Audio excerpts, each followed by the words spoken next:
And here we go. How about that? Right before we go on, Gamecock Larry's on hold. Good way to start the week. We'll see how the technical aspect goes this morning.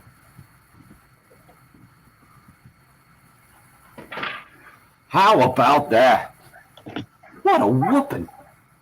Tom Brady is absolutely ridiculous, and now he has more Super Bowls than any other franchise. 31-9 last night in Super Bowl 55. Tom Brady, he's great, no doubt. But how does Tampa Bay's defense keep Kansas City out of the end zone the entire game? I think that's where the real credit goes. I don't know why you would be complaining about a halftime show when you've ever seen a Super Bowl halftime show before. And the Gamecock basketball, another disappointing performance over the weekend. That's the three headlines I see going into today, as well as number one USC women's basketball going up to UConn and that nearly annual matchup we'll certainly discuss. Bill, what's your big takeaway from last night in the Super Bowl? That I need to have more guts and pull the trigger when I feel like that is what was going to happen or whatever. We kind of discussed it. We kind of danced around it, or I danced around it on Friday morning. But you said it wasn't going to be a good game because the Chiefs were going to kill them. Yep, that's what I heard. That's what you said. Felt like a blowout. Yeah, that was my pick. You're right. That was the pick I said. But I really felt, we talked about this, and I kept bringing it up to you. That Chiefs offensive line, I didn't realize they played that badly. I mean, and to Tim's point, that's how you stop an electric offense. And Patrick, you and I talked about it with the defensive line of the Bucs, and you even pointed out and said, look, this is one of the best, if not the best, run-stopping defense in the league. I still thought that the Chiefs would be able to move the ball and put up 27 points, but that was, to me, the big question of the game. And you're right. I went with my pick of 27-21, and I thought the Chiefs would be able to score the ball. But, man, that, the more you and I kind of talked about it, I think, was that the flaw that we all felt going into the game, was the Chiefs' offensive line? And it got exposed. And not because they're awful, but because they've got injuries. They've moved guys around. They'll be back next year. You get Eric Fisher back and I guess a couple other guys. And Patrick Mahomes will go have surgery on his foot here, I guess, in the next few weeks or today or tomorrow or whatever. But, yeah, I should have had more guts to really believe that offensive line was going to struggle. I'm with you. I thought the Chiefs would still be able to put up points and that the Bucs defense wouldn't be that dominant. But that, to me, was the storyline last night. Patrick, what's your big takeaway other than Bill? Couple of the commercials. Yeah. Well, you were. My biggest takeaway. No, I just said it. I took the Chiefs to win the game. Tim put it on Twitter right before the game. Put all the picks out for everybody to send them in. Jen was the only one who got it right. It was the smartest out of all of us. Yes. All three of us were not very good sports talk radio hosts, except for Jen. My takeaway is just that Tom Brady's the greatest of all time. And Todd Bowles, the Jets ruined his reputation completely because he is a defensive genius, and he deserves a ton of credit for last night because it wasn't just the Bucs beating the Chiefs' bad offensive line with 4 that was the issue. I mean, they were sending corners left and right. Guys were coming from out of nowhere. They were really good in disguising their blitzes and just making everybody uncomfortable. I think the Chiefs decided that they were just going to stick with their normal game plan. They've played without a good offensive line all season long. So they said, why does it matter now? We'll get rid of the ball quickly. Kelsey still had a big day. I thought he would. He went for, I think, 9 or 10 receptions and over 100 yards. Tyreek Hill was minimized to an extent, and they just didn't know where anybody was. And they were rallying to the ball. The Bucs defense was rallying to the ball, tackling. I mean, Tom Brady is a storyline, and probably the storyline when you're going to talk about it years from now, because it was a 7th that he did in his first year. But that Bucs defense was awesome, and not just in terms of making Patrick Mahomes uncomfortable. They were not missing tackles. They were making guys uncomfortable. Antoine Winfield was awesome. They clearly missed him. Devin White is a freak of nature. They're just a really fun, good defense. But Tom Brady was the straw that stirred the drink, and I didn't think they'd be able to hold Patrick Mahomes without a touchdown. No picks and no touchdowns and 2 picks for Patrick Mahomes, and then 3 touchdowns and no picks for Brady is ridiculous. I never saw that coming. Wait a second. I would have gone over on 3.5 touchdowns. Not to mention From a Mahomes? half a touchdown. Yeah, for the Yeah. for the Chiefs. Yeah. If you'd told me they're going to hold them to less than 4 touchdowns, I said, nah, I don't see it. They're averaging. They're both teams winning, averaging right around 35 points, I think, in the playoffs.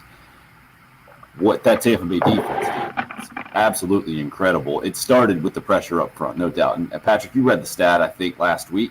I think you're the one that saw it about Eric Fisher when he played and when he did not. Something like, I don't know, 27-1 when he plays and 3-3 when he doesn't play, or something. That was me, but it was an ESPN. Exactly. It was an ESPN stat as we were doing the show. It was 3-3 when Holmes plays without Fisher. 27-1 when Holmes has Fisher on his left side. Now, is Holmes related to Mahomes? Yeah. Okay, just checking on that one. Yeah, that's a ridiculous stat, though. And I thought when you have extra time to prepare and going in and the whole thing, it might be schemed around. You might be able to scheme around it. But you're right, what Todd Bowles, the defensive coordinator, did for Tampa Bay, what those front four did, and then some. And the way they show it in the breakdown, just drop 2 safeties, right? It's the most 2 safety a defense had played all season long or something like that. They threw the stat in. It seems way too elementary that's all you got to do to beat Patrick Mahomes and the Kansas City Chiefs. It wasn't quite that simple, but Tampa Bay made it look easy. That's for sure. I was surprised. I'm also surprised at some of the old social media feedback I see. I see a lot of you have weighed in on the Cool Care Heating and Air text line already this morning and some yesterday or last night. Let me get a couple of those in just to tell you where my surprise is coming a little bit. Jeff says, what was that garbage for the halftime show? Billy was, what did he say? What in the blue blazes is this? I think he put it. Daryl, let's see. Sorry, guys, big-time listener. Will not listen this week. I don't want to hear anything about His Majesty Tom Brady. Have a good week. Okay, I can understand that. Oh, all right, Bill, what'd you think of the halftime show?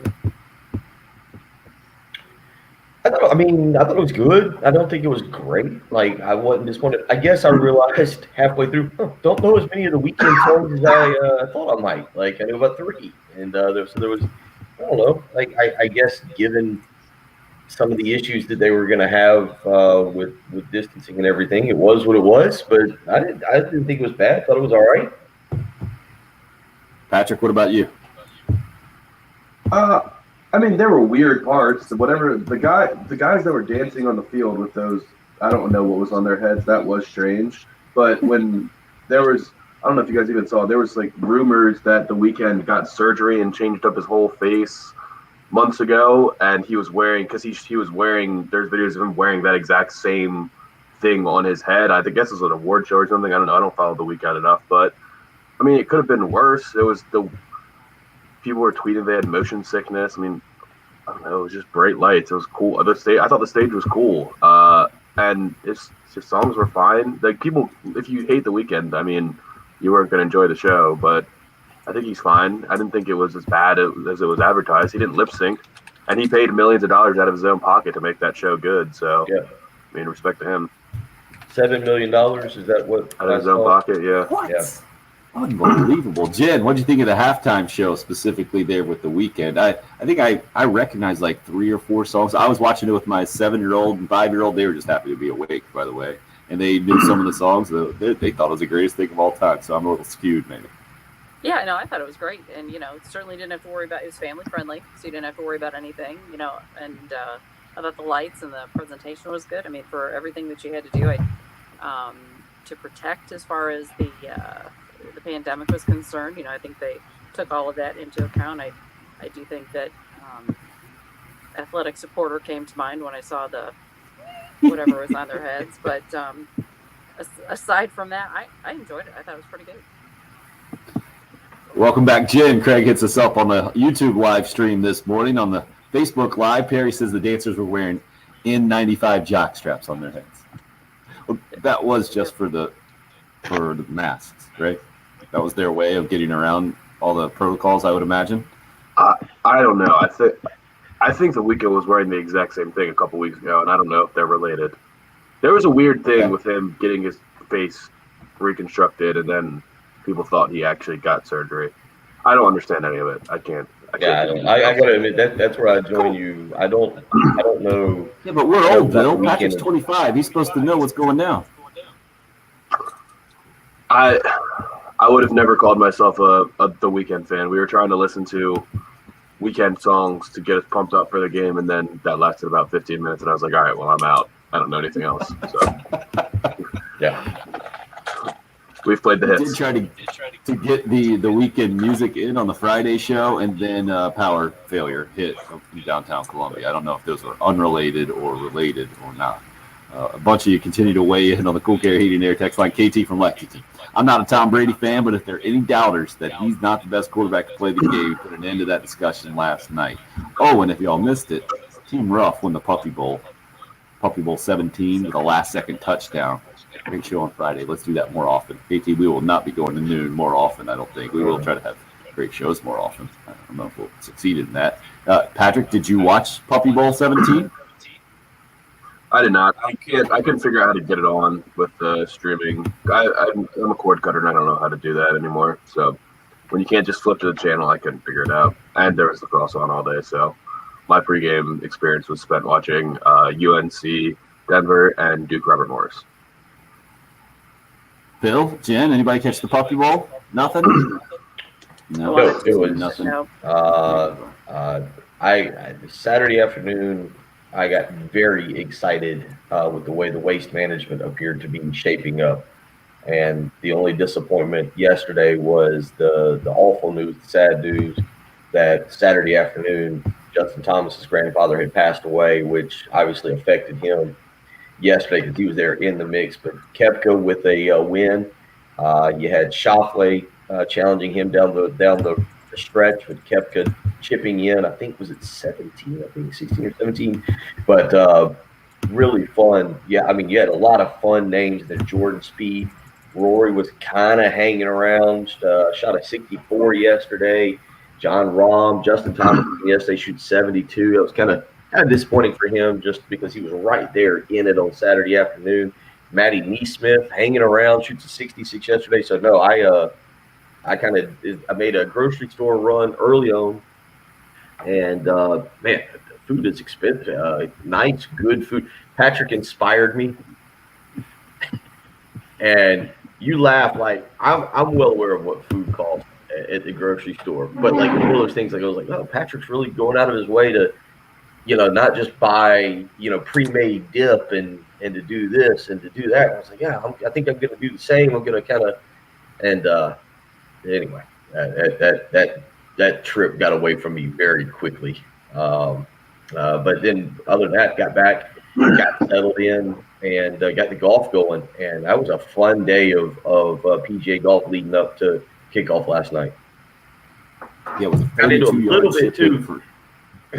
Yeah, got into a little bit too before the golf, Patrick, of Capitals Flyers yesterday afternoon. Flyers, yeah, that was a barn burner. Yeah, that was a lot of goals in that. More total goals in that hockey match than the Chiefs scored last night. I don't know what the odds on that would have been, but I'm going to go with you would be walking around with a nice payday if you'd have taken total goals in the Capitals Flyers versus total points by the Chiefs last night. So Kepka was down 5 behind Spieth and Shoffley, who shared the lead going into Sunday, and then came all the way back. A 32-yard chip in for Eagle on number 17 helped seal the deal there for him. And it's been an 18-month struggle. I guess he's been dealing with knee and hip injuries. So Brooks Koepka wins in Phoenix, and then Dustin Johnson, the Irmo native, winning in Saudi Arabia over the weekend. The second time winning that event, I believe. So a couple of huge names. Obviously, those two guys connected in multiple ways through the years, ahead of the Masters commercials that you might be seeing, or some of the hype there. My Super Bowl party included my kids, my wife, and my in-laws last night. They were like, didn't we just see the Masters? I think when a Masters commercial popped up, and that's how it definitely feels this year, but that's going to be coming up not too long from now.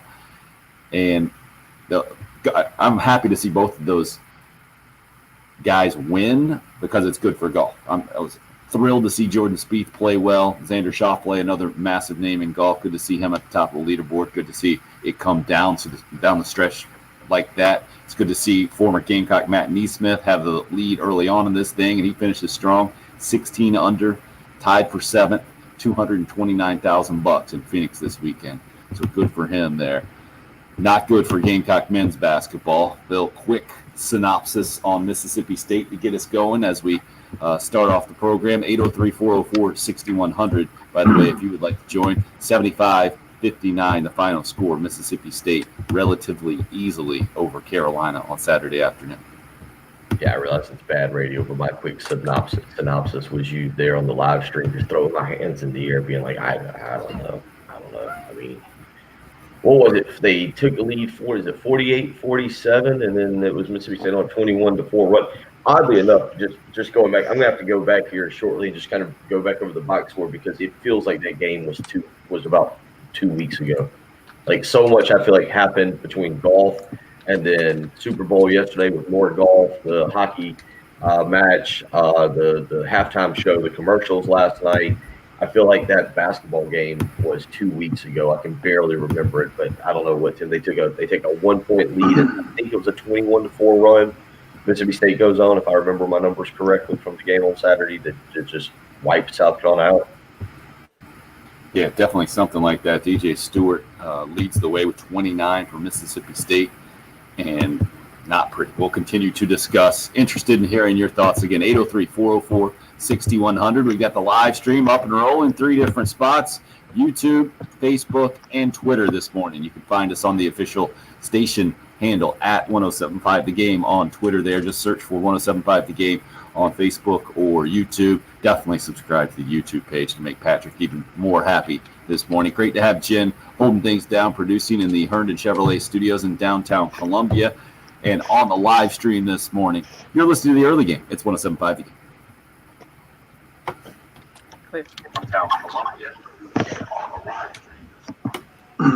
All right, let me go wake up some children so we can go to school.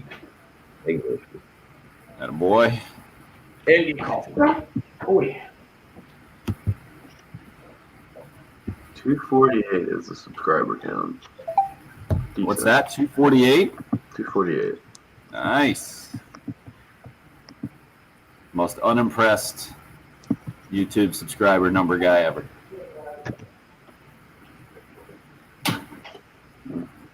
What y'all playing?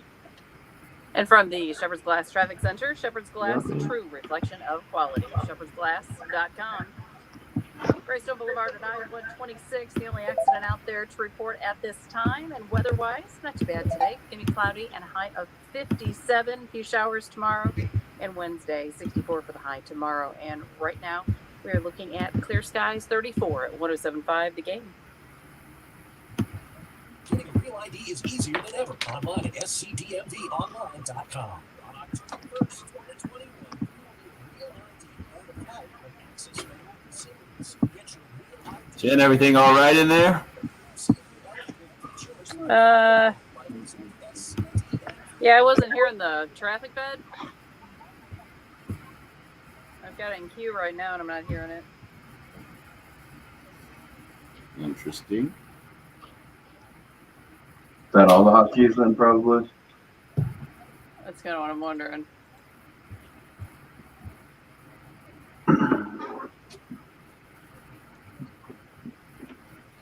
Is this the news, Bianca? Yeah. No, it's not the news. That was a little traffic for you, though. Yeah, it appears hotkeys are not functioning. Okay, good to know. Can you try to steal some audio? I retweeted it last night. Westwood won.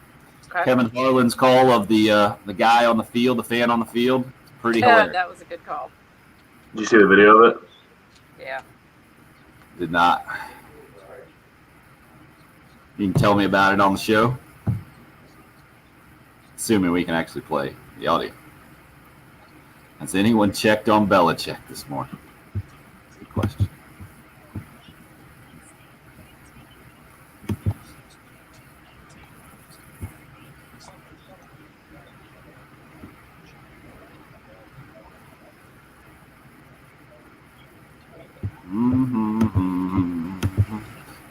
So Patrick, need to hear about your day.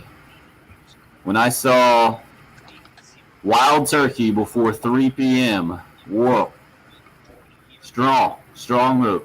Well, it was in a cocktail, and I drink it very slowly. I'm not good at I understand, but I didn't see anything past course number 3 pop up on Twitter. Did I miss Well, it? no, we did the last 3. I just did the last 3 all together because it was way too much. And they weren't no pictures. Not the pictures. Oh, just one picture of all of them. Okay, Yeah, the last of the final. Yeah. checking it out now. Wow, that looks pretty impressive. Not gonna lie. And Tim, I've messaged you about phone calls. I don't know if you've got the call screener up. Thank you. I don't have the call screener up. I see the message popping in right now. Thank you. The easiest way to do it, I think, for me anyway, is just send me a message on the little live stream if you can. There's a private in the chat.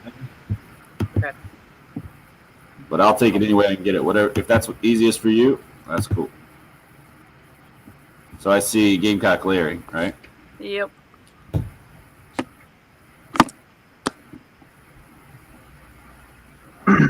Think he didn't watch it? Gotcha. Stuck to his guns. Let's see. I don't know. What was his prediction? Did I write it down?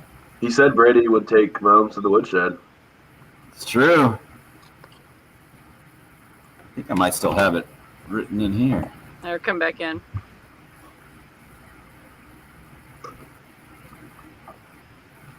I'm sure he's going to tell us. All right, guys, up. Never been a New England or Tom Brady fan. LeVar hits us up on the YouTube live stream, but TB12 got my respect last night. On another note, has anyone checked on Belichick this morning? What do you think? How do you guys think Bill Belichick watched last night's game, by the way? Did he watch last night's game? What, you're shaking your head over there, Bill. Yeah, I wondered about that. I mean, it also part of that is the first touchdown of the game. I thought, I don't know, poetic justice. I don't know what are you looking for when it's Brady to Gronkowski? I mean, that's the other thing last night. I think Patrick, you might have hit on this a little bit in the 6-hour Super Bowl radiothon preview we did on Friday, as we got into it a little bit, but discussing how the I'm about to say the Patriots, how the Bucks could move the ball. Did anybody have Gronk being the leading receiver for Tampa Bay last night? Not the leading receiver. I is over at 2.5 receptions though. I should have put it at like 5. What did he end up catching? Six catches, 67 yards, 2 touchdowns. Antonio Brown had 5 for 22 last night. That was, in terms of catches, that was the next most. Fournette had 4 catches, 46 yards. So Gronk leads Tampa Bay in both yards and receptions last night. Unbelievable, man. Jess, a Panthers fan, says, as a Carolina Panther fan, makes me sick to see Tampa Bay win the Super Bowl, but Tom Brady's a beast. Thanks, Kansas City, for showing up last night. Off to a bad start on Monday. I hate the Bucks, he says, but they are the real deal. Thanks, guys. Billy hits us up. Cool Care Heating and Air text line as well. 803-404-6100. Gamecock Larry and I both said Kansas City not going to beat Tom Brady. Gamecock Larry and Billy, the big winners, coming off the Super Bowl 55 predictions, and Jen as well also picked Tampa Bay to win this thing. Let's get it right out to the Love Chevy phone lines. Same number as the Cool Care Heating and Air text line there at 803-404-6100.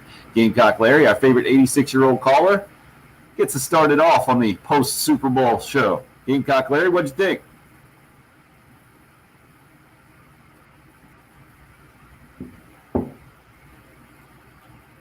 Uh-oh, having trouble talking to Gamecock Larry on the air right now. We'll give... There we go. We got you, Gamecock Larry. Go right ahead.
I wish you guys, if you aren't a part of the live stream, when Gamecock Larry said he's getting a posse together, Bill's face, absolutely priceless. Never seen your eyes light up quite like that one, Bill.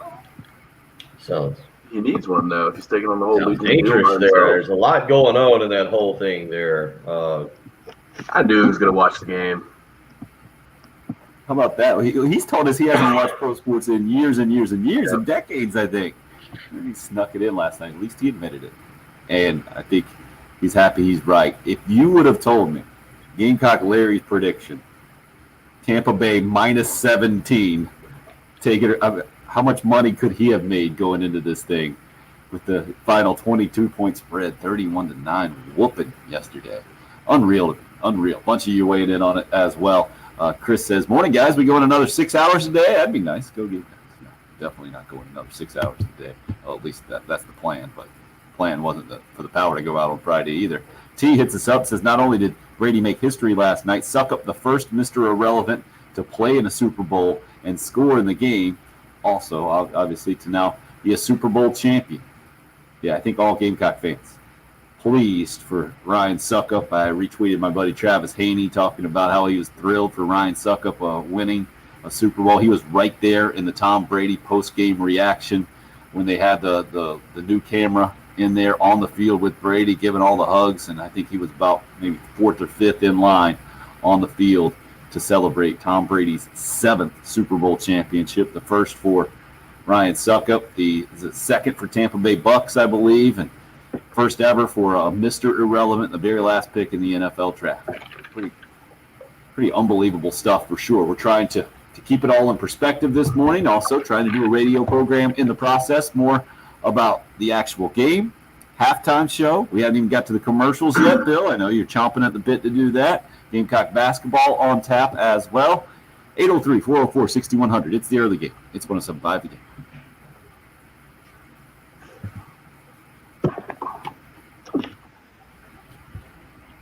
Call, T. Good call. I need to take that out of there. Bill's got a little commercial here.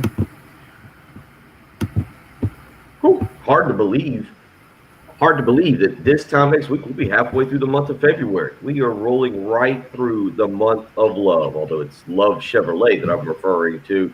Just when you thought it could not get any sweeter, Love Chevrolet's largest selection has gotten larger. While a lot of dealers are low on inventory, Love Chevrolet not only has a fantastic selection of brand new Chevrolets, but they have also moved their used inventory from Knox Abbott Drive to Harbison. That's the kind of thing that makes you get excited, makes you say wow, and makes you want to go visit Love Chevrolet, I-26 in Harbison between Lowe's and Frankie's Fun Park. So now, whether it's new or pre-owned, Love Chevrolet has got the largest selection for you to go and find that next vehicle. The $1,000 low price guarantee means you're saving money. The incredible sales staff that's over there means you're going to be knowledgeable with your brand new purchase. No reason not to get over to Love Chevrolet. If you're looking for a new or pre-owned vehicle, they're going to make sure you are taken care of. Whether it's a Silverado, a Tahoe, or a Suburban, Love Chevrolet has got you covered. I-26 in Irmo between Lowe's and Frankie's Fun Park, or on the web, lovechevy.com. Get out to Love Chevrolet and find new roads.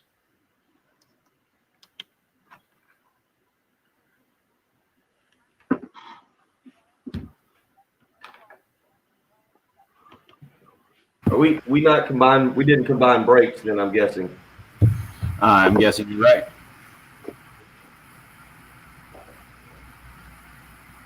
So I'm copying and pasting a bunch of the comments from the text line. Didn't want to get too clicky on the live stream for everybody. That's why I was muted there. Man, I placed 9 bets and ended up winning $3. Okay, but plus though, huh? Yeah. Good to go. What a windfall. Well, we started off 3 in the hole after one drive. 4 in the hole after one drive. How's that? Tails. Tails. The Bucks to score. Tough break. Yeah. Bucks to score first, and then Cam Brate or Mike Evans' first touchdown. Mm. So in about 5 minutes, and then we were just fighting back the entire time. Tyreek Hill caught number 7 on the last drive to push his number. That was huge.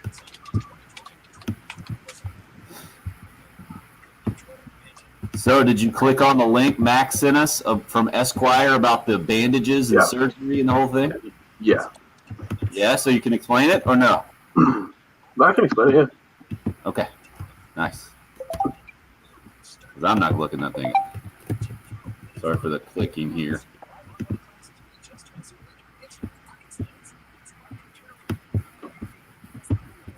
Trying to get all these comments in. A bunch of people in this morning. Up early, rolling. I could watch his music video so I know precisely what I'm talking about.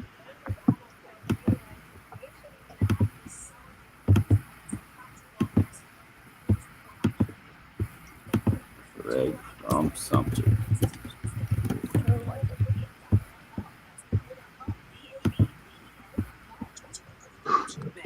So, Jen, can we come back with Kevin Harlan, please? Yes, sir. Thank you.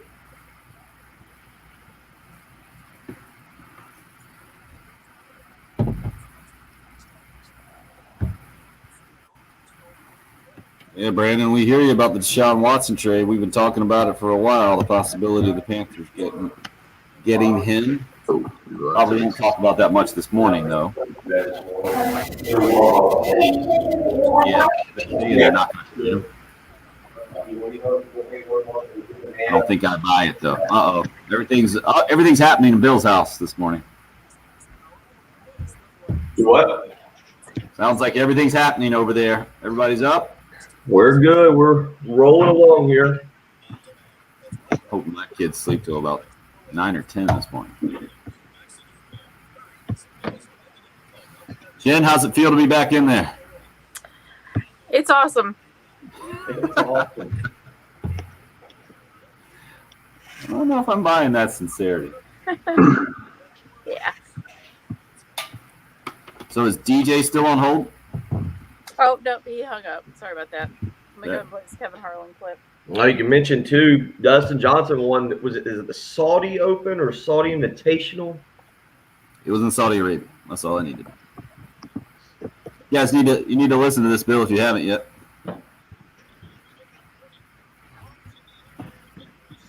Kevin Harlan, his radio call of the guy on the field. Just makes me crack up. I'm tweeting it out if you need to see it on Twitter or hear it. Good. Yeah, you should. Okay.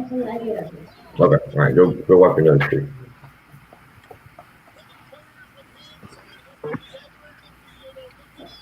Five up.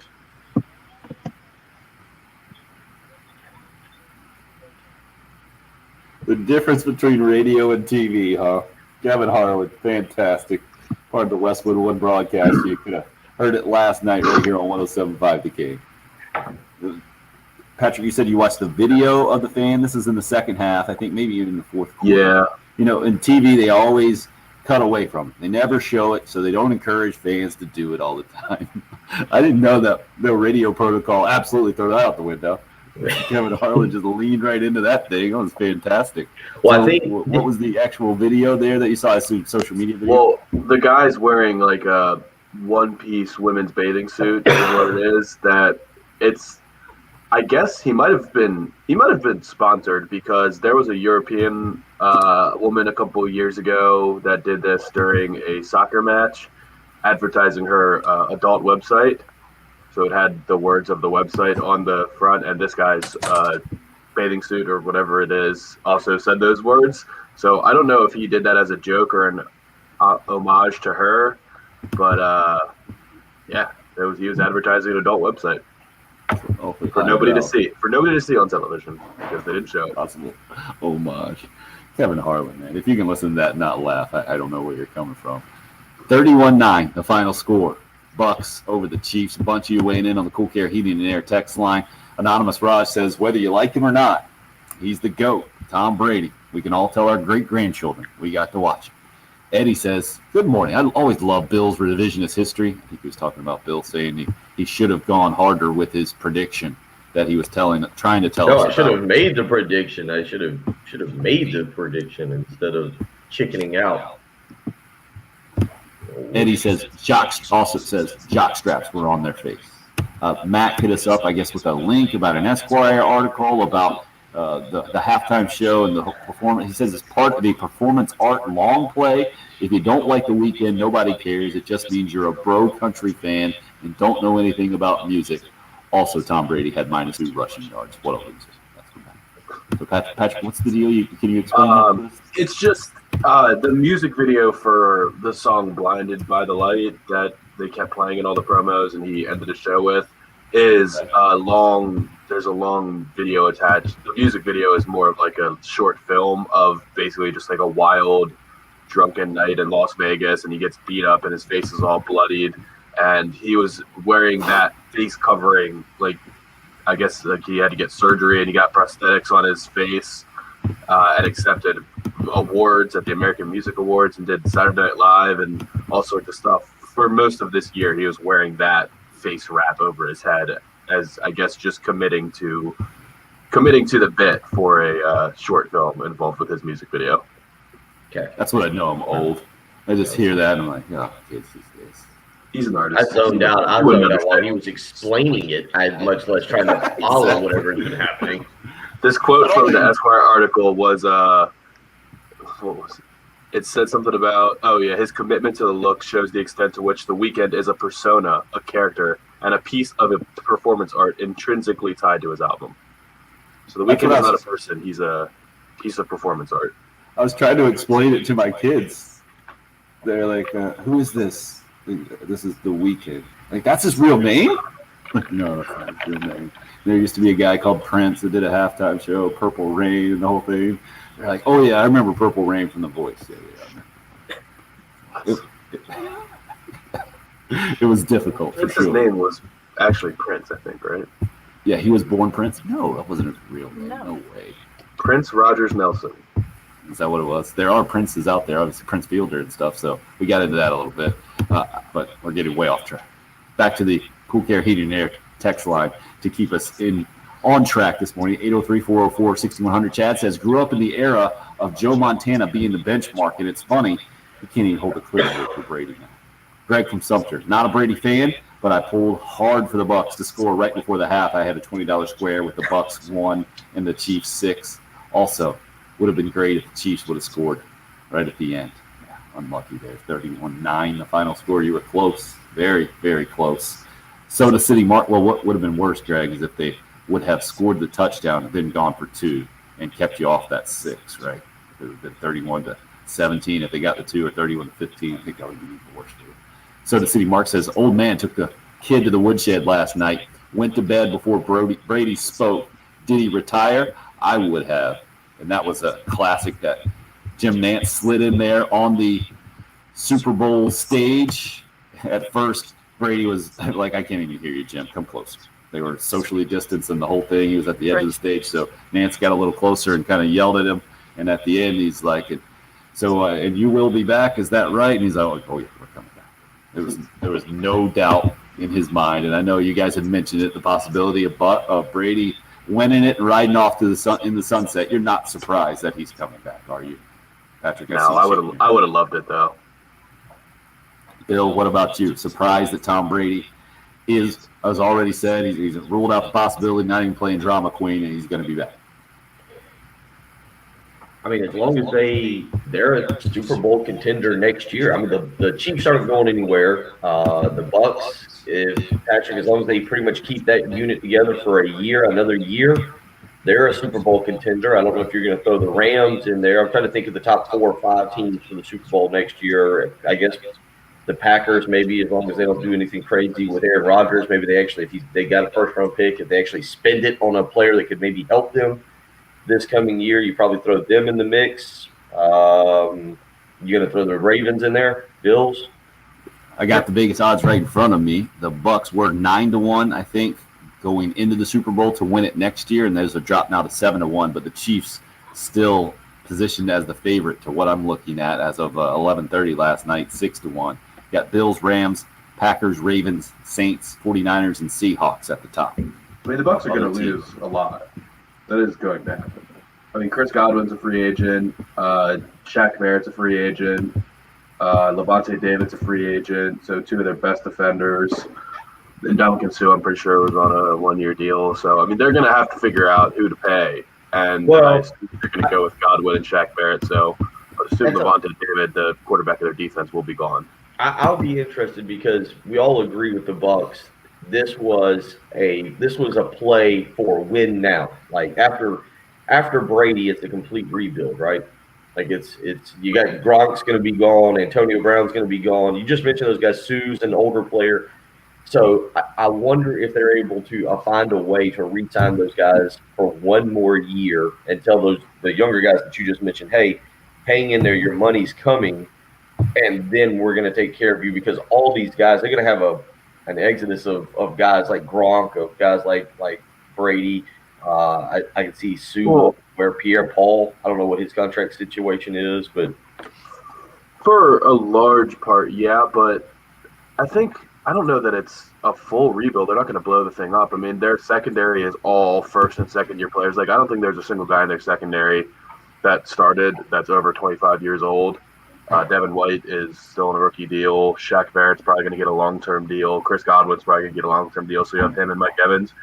It's weird to say it after he just scored two touchdowns in the Super Bowl and was the leading receiver. But Gronk wasn't a huge factor on that team this year. I mean, O.J. Howard got hurt and is probably a better tight end than Gronk right now. If he had played, he probably would have gotten more targets throughout the year. But I don't necessarily think that it's going to be a complete rebuild. They did definitely push all the chips in by trading up in the draft to get Tristan Wirfs, who is a cornerstone tackle, by trading picks to get Gronk. I mean, they went all in a sense on this year, but I don't think they're going to be in just absolute, like, it's not going to be doomsday once Brady leaves for them. Next year will be really interesting to me. There's a reason that Brady and the Patriots, the last team to repeat, that was 03 and 04. A lot of us thought the Chiefs were going to do it. Obviously not the case. We'll continue to break it down for you. 803-404-6100 is the number. It's the early game. It's 107.5 The Game. And new head football coach, Shane Beamer, 107.5.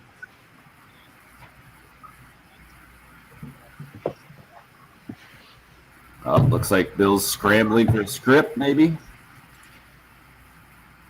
Oh, a lot of fun this morning. Plenty to discuss. But first, need to tell you about the mortgage guru, Jacob Crowder, First Palmetto Bank. If you're thinking about refinancing, now is the time to do it. Jacob was telling me the other day he has been able to sign a few interest rates right now for people's mortgage at 1.85%. That means if you're talking about saving money, refinancing, now is the time to do it. Give Jacob a call, 803-719-1005. That's his cell phone. You can even shoot him a text message. You can also email him the letter J, Crowder, CROWDER at firstpalmetto.com.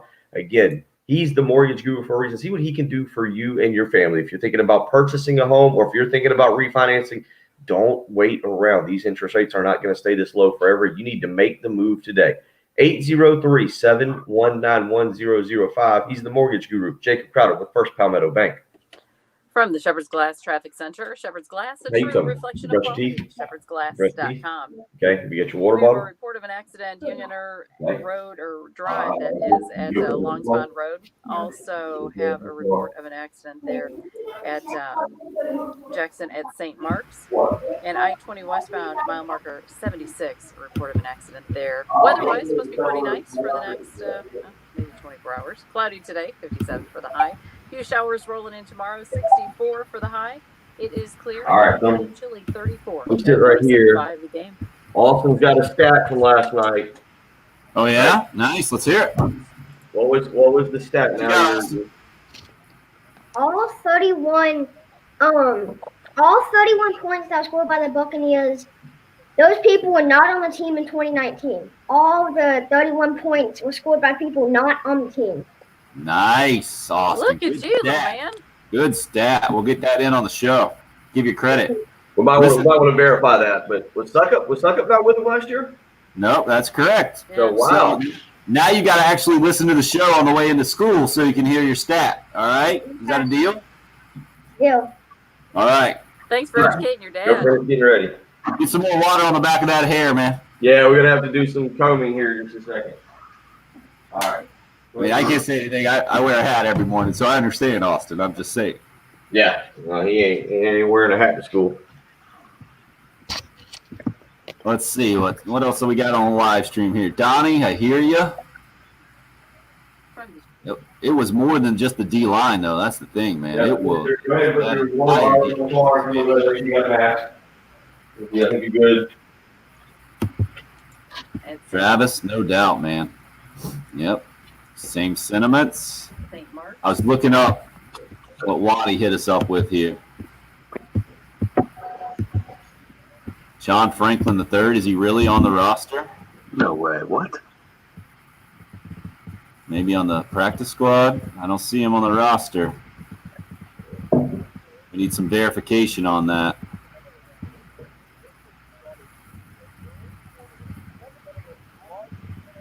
This is why we can't just go with anything that we get on the text line or the live stream. I don't see him anywhere. Do you, Patrick? Yeah. You see him where? It's on the injured reserve. That explains. So I guess he's still coming. Kobe Smith gets a ring. Practice squad. And yes, that was interesting. We'll talk about that maybe coming up in the next hour, Patrick. The Honey Badger Brady back and forth. That was fun. That surprises you, Waddy? We're going to find out what it was. It is great to see Jen back in action for sure.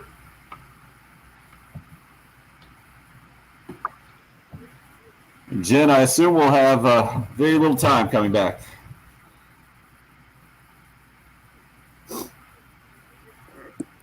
Yeah, very, very little time. Probably about 30 seconds on the return.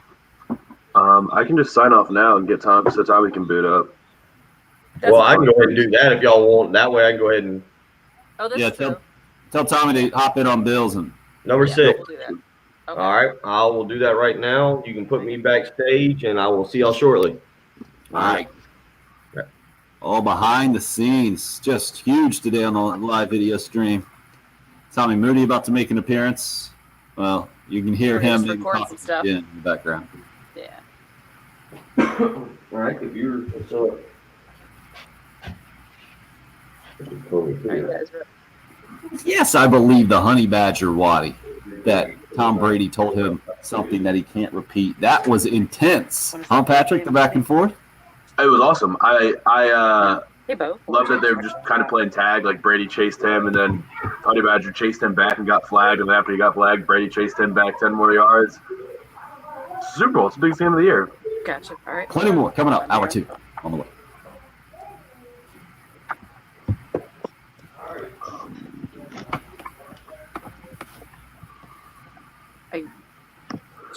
What on earth is going on? All right, hold on. All right. Tommy Moody's all over the live stream right now. So Tommy's going to record that. Jen, you see the mute button on the live stream, right? Oh yeah, been using it. Nice work. Just another button for you to push. Good times. Oh, good to see Bill left his video up. We got a sweet shot of his headphone down. Let's go ahead and take that out of there. Yeah, he said Speaking of put it mute backstage. button, still hasn't figured out how to hit the mute button. We should have Tommy call into this. Welcome, Tommy. Yeah, KT, good job welcoming in there. We should have Tommy call in for an end of hour, like a weekly Tom, like 7 minutes. Tommy Moody. He hit us up. I don't know if you're on this text thread. Yeah, I am. You are? Absolutely incredible. Here's the I Tommy. couldn't follow that. What's that? I couldn't follow it. No, me either.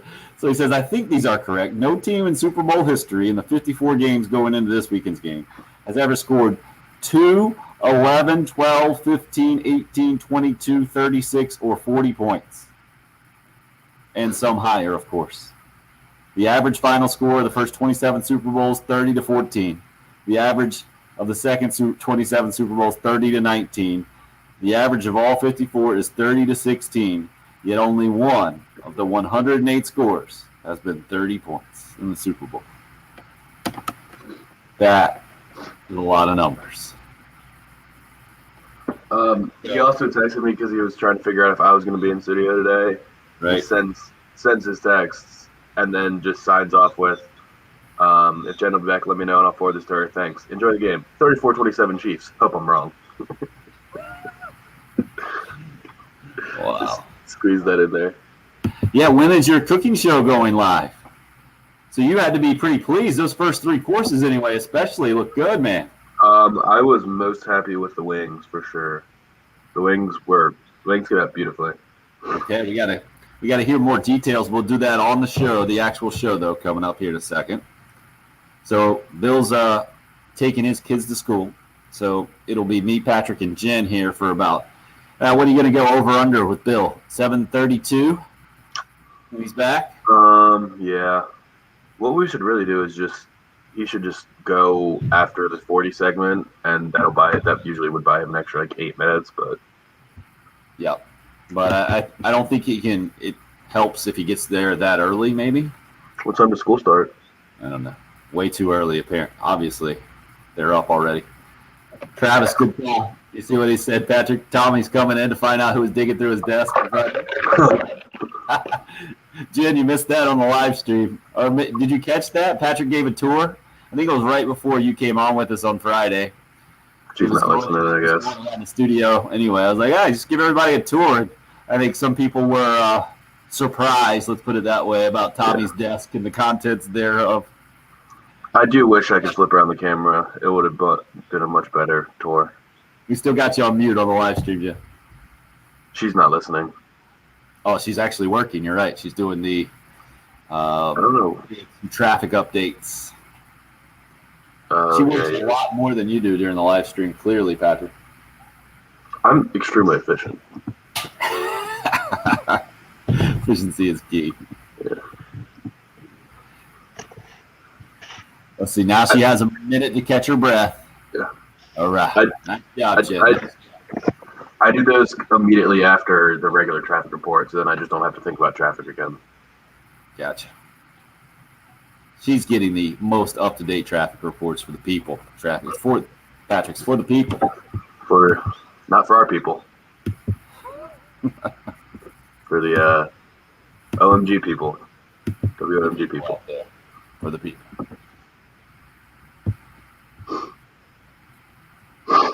No, I still need to know more about so the wings. Are those the Nashville? That's not the Nashville chicken, or it is? No, they were Nashville. So Nashville chicken is just a flavor. Is that correct? Yeah. Nashville. Yeah.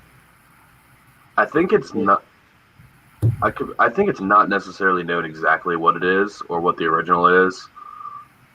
When I went on the tour in Nashville last year, the guy driving told us the story of Nashville hot chicken and said that it was because a guy was, I think, cheating on his wife, and she tried to punish him or get back at him by adding a bunch of spices into his chicken because he loved fried chicken, and she was gonna like make him burn his tongue or whatever, and then he came back and loved the chicken so much that they split up, and he ended up making Nashville hot chicken a thing and capitalized off of it.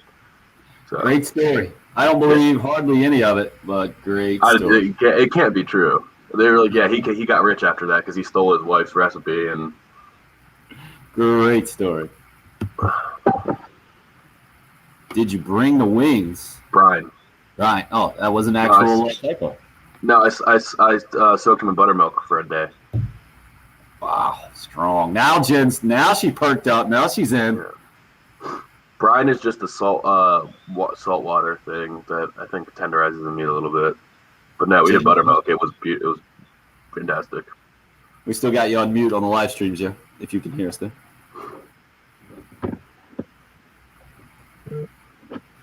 About to hit up the show here.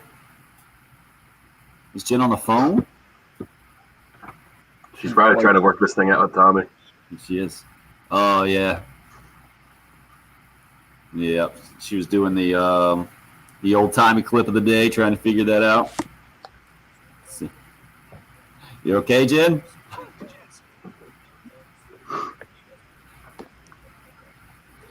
You good, Jen? I'm sorry. No, but it's okay. Sorry.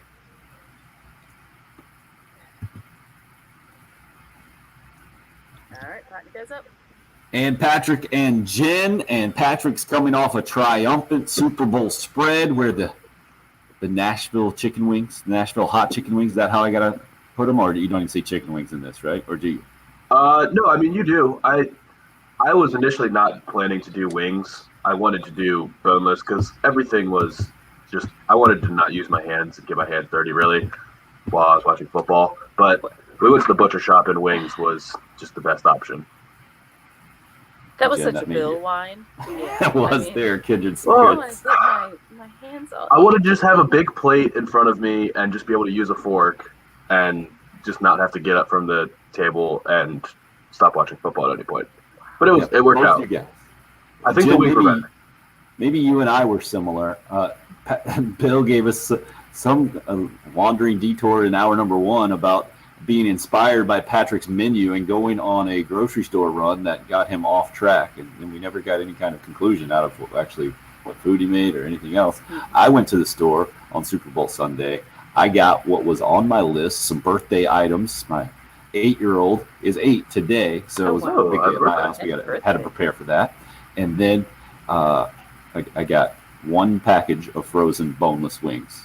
Good to go. Oh, actually, and some guacamole. Perfect. Pre-flavored or? Yep, boneless wings. Just throw them in the oven. You're good to go. They were good, actually. First time I ever had them. And steak chili was on the menu. Oh, that was it. Hands weren't dirty. Belly was full. Good stuff. What about your Super Bowl menu, Jen? Well, considering we had just rolled in a couple hours before that, and trying to unpack and go through mail, it was like, all right, let's find a pizza. So Okay, not bad. But I did have some plates from when I was in Chicago. I had some leftover paper plates from when we did Giordano's, what is real pizza.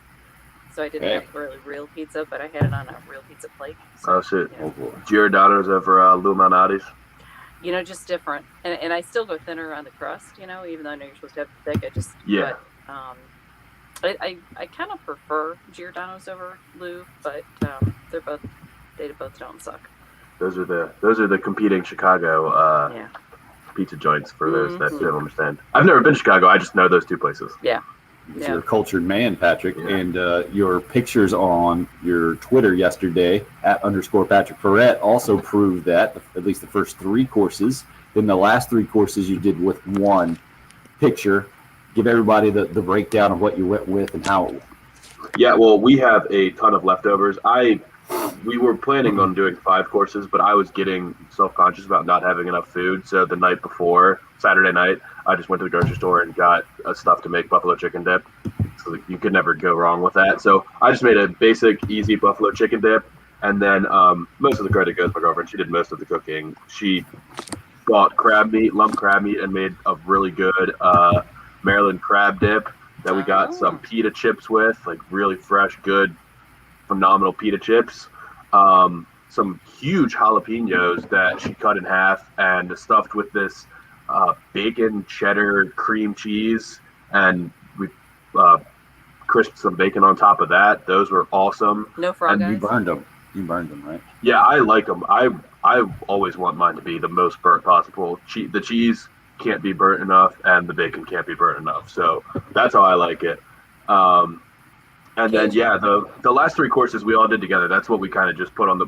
We were kind of snacking on the dips and the jalapenos while we waited for the game to start. And then once the game started, we had the last 3 to just throw on the plate together. But she made a sausage bread, which is just like some spicy sausage and onions and mozzarella cheese wrapped up. Kind of looks like a calzone.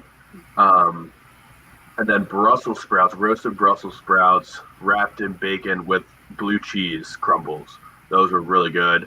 And then my big thing of the day was the Nashville hot wings. And I would say they were pretty much a success all the way through, like a 9 out of 10. So I soaked them in buttermilk on Saturday night, got my flour mixture ready, mixed my Wow. flour with the Nashville hot seasoning, mixed all that up so that they were breading in the Nashville hot coating. And then on top of that, because I wasn't sure if the flavor would get all the way through, we made a Nashville hot sauce. And that had like brown sugar, cayenne pepper, a little apple cider vinegar, butter, and some other spices, and just poured that right over the top. And they were awesome. Now, The homemade breading was awesome. now, did you buy the buttermilk or did you make buttermilk? No, I bought the buttermilk. I don't know how to make buttermilk. Just get regular milk and throw in some vinegar, and it kind of helps it curdle a little bit. I definitely need to get rid of that buttermilk today, though, because there was that one time that I accidentally bought buttermilk thinking I was buying regular milk, and then I drank it, and I almost threw up. Yeah, that was very bad. Oh, sounds like Patrick's going for the Tom Brady title of Super Bowl mid-use. I would love Impressive to stuff compare there. Patrick Super Bowl 2020 to Patrick Super Bowl 2021. Like, I think Yeah. the infusion of the girlfriend aspect is just kind of just. That's 100% the reason. Yeah. Because I think if it was just me, I probably would have ordered a pizza and like 24 wings and just put that on the table and just grazed all day long. That probably would have been exactly what I would have done. Oh, he's growing up right before our eyes, isn't he, guys? This is beautiful. Yeah. Speaking of that, Austin Gunter with the stat of the morning right before he left for school. All 31-point score from Tampa Bay yesterday, scored by players not with Tampa Bay the previous season, including a bunch of those. Let's see how many you had. 4 touchdowns and a field goal. Was that it? I think that was the scoring for Tampa Bay yesterday. Four touchdowns and a field goal. So you had 4 extra points and a field goal from former Mr. Irrelevant, the first one to play in the Super Bowl, certainly the first one to win it. Former Gamecock Ryan Suckup, a Super Bowl champion this morning, along with 7-time now Super Bowl champ Tom Brady. Trying to break it all down with you this morning. Also talking a little bit about the Gamecocks' tough loss to Mississippi State over the weekend in basketball. And then the USC women will play UConn tonight in the big women's basketball game. So Chris hit us up, says he totally missed the Mississippi State basketball game. I have YouTube TV. They have this thing called Key Plays. The whole entire game had 13 key plays, and there were none after the last 8 minutes of the game. Yeah, it does kind of sum up the 75-59 What is that? point You have loss. YouTube TV, right? Yeah, Key Plays is fantastic. Basically just the highlights. They cut Oh, so highlights. you watch it after the fact? They do it kind of in real time. It takes maybe, 5 minutes after a big play happens, sometimes quicker, depends on the game. That'll pop it. They'll just, I don't know how they do it. Some kind of algorithm maybe just makes it edited available for you there on the YouTube TV. It is a nice little feature there, basically watching the highlights as you go in case you miss anything. Another text in, anonymous texter says, welcome back, Jen. Hope all is well. That Super Bowl was disappointing for sure. I was hoping for a competitive game, but as stated earlier, this definitely cements Brady's place in history.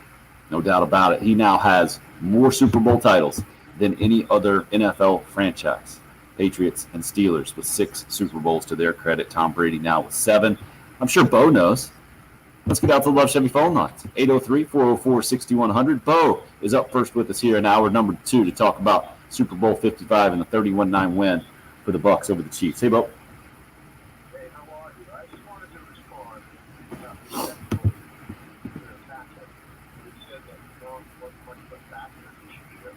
When the Bucs were 7-5, they had to make some changes. The biggest change they made was to revert to a max protection for the passer. That meant they were going to keep Gronk in. Essentially, that meant they had 3 tackles on the field for 7 years. He solidified himself for this tight end of all time for the Miller.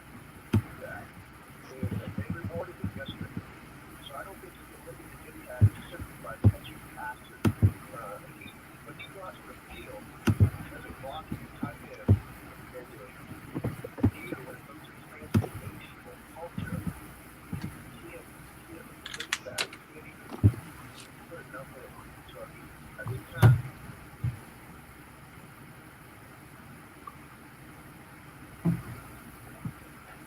Patrick, Okay. would you like to respond? Yeah, I mean, I didn't say he wasn't a factor. I said that when Bill was talking about them going forward, they're gonna have to blow the whole thing up and completely rebuild. And I said that they're not going to because they have lots of young pieces. And with all things considered, they have a cornerstone right tackle in Tristan Wirfs. That's a rookie. That was a Pro Bowl caliber player as a rookie. Gronk clearly was not fully in shape at the beginning of this year. So, I mean, as the season was beginning, I think you could probably go look at his snap counts. I was trying to do that. I don't know how to really do this. But I'm sure his snap counts got bigger as the year went on, and they lost O.J. Howard, who was going to be their number one tight end, who can block just as well as Gronk. I think Gronk is already the greatest tight end ever, so I'm not minimizing anything Gronk did. I'm just saying, for the sake of projecting the Bucs going forward for the next 5 years or post-Brady world, they're not doomed because they're not going to have Gronk. Basically all I was saying. Sounds like you hurt Patrick's feelings there. Bo, I understand what you're saying. That was a heck of a breakdown, and I'm surprised by the numbers I just looked up for the season, because I think it took like half the season. I think this is where you were coming from, Patrick, for Gronkowski to score his first touchdown. I'll look it up exactly, but he ended up scoring 7, catching 7 touchdown passes. That was second most, tied for Chris Godwin on the team. Mike Evans leading the way with 13, and he was the third leading receiver in yardage. Gronkowski was, and I believe catches, tied with Antonio Brown for the third most catches behind Godwin and Mike Evans. So the numbers were higher than I thought they would have been. 623 receiving yards, and bro, we got it, man. Yeah, I don't think you can argue about Gronkowski and his historical significance. Interesting call about how they retooled maybe their philosophy, and Gronk was an important blocker, but just to see him and Brady hook up the first 2 touchdowns in Super Bowl 55, it's incredible, man. I feel like, as sports talk shows, we always make the mistake of coming in and overstating things, being hyperbolic the day after something, saying, oh, this is the greatest ever, and the whole thing. You can't overstate what Tom Brady and Rob Gronkowski have done this year in Tampa Bay, and especially with 7 Super Bowls. It's unbelievable for Tom Brady, but Gronkowski is right behind him in the list of unbelievable feats that we just saw last night. And maybe we should put him like 1B when we bring up the greatest of all time and the whole thing. Thanks for keeping us straight there, Bo. Appreciate the phone call, 803-404-6100. Who's 1A? Tom Brady 1A, Gronkowski 1B. Oh, okay. Yeah, well, on the subject of Gronkowski, real quick on the blocking thing, I am very impressed by that, because we thought that was probably a big reason that Gronkowski was kind of sent into early retirement, is because he takes such a beating, both from people not being able to tackle him, so they always go low, and his lower body is always hurt, and then he really has always been a great blocker. But when he retired, do you remember how skinny he looked? And it only took a couple months, and he looked like he was really, really thin. So I almost thought that when he got picked up by the Bucs, he looked like he was still that skinny dude. I thought he was almost going to be more of a Kelsey type, and they weren't going to have him do any of that. And the reason he was going to come back was because he had some sort of agreement that he was going to line up out wide more and not have to put his body through as much. But that's not the case. He bulked back up, got as strong as ever, and is a phenomenal blocker. It is crazy that he's already, people can say that he's the greatest tight end of all time, because, again, I've brought this up, and it will never cease to go in my mind. Him and Travis Kelce are less than 6 months apart in age. Gronk has retired and already come back from retirement after a Hall of Fame career, and Travis Kelce is just now reaching the peak of his career and is on a Hall of Fame pace starting now. That just blows my mind. Mike in Lexington sending us a picture from the Super Bowl, and it almost looks like Gronkowski, the streaker that they didn't show on the television broadcast, but the picture of it, it looks a little similar, pretty bulky there. If you haven't heard the radio call of this thing from Kevin Harlan that you could have heard on 107.5 The Game yesterday, the Westwood One coverage, stick around. You hear it when we come back. It is worth your time. If it doesn't give you a laugh to start your week, I don't think we have a chance of putting you in a good mood this morning. Mike in Lexington, appreciate that picture you sent in on the Cool Care Heating and Air text line, 803-404-6100. You can call or text to join the show. It's the early game. It's 107.5.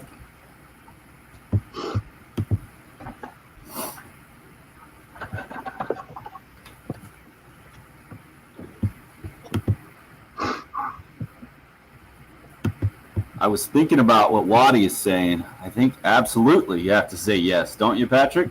I would say, yeah, greatest team sport athlete. I mean, Bill Russell is the only one I think that can compete with team championships in pro sports. Yeah, back when But I've heard people talking about how there were I don't know how many teams there were back then. What, like 6 or something? And they drafted regionally, so the worst teams didn't draft first. I think maybe 8. Yeah, I don't know though. Yeah, we were talking about this a little bit. I feel like on Friday during the marathon, we brought up Muhammad Ali, Babe Ruth, the short list. If you're going cross sports, Brady's got to be there, man. Well, forgo Muhammad Ali, Mayweather never lost. Okay. But that is not a conversation we're going to have this morning. Then check out First Take or whatever national show you want to watch see some yelling about that one.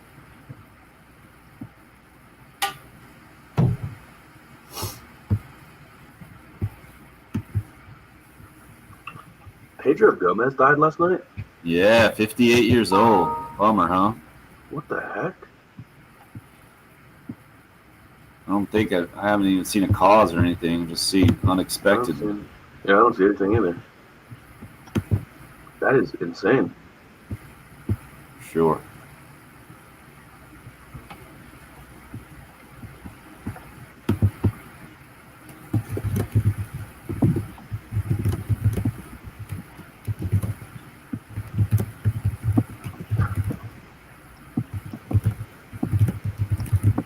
I do love my boy Daniel Jeremiah. As soon as the game ended, put out the tweet, draft season.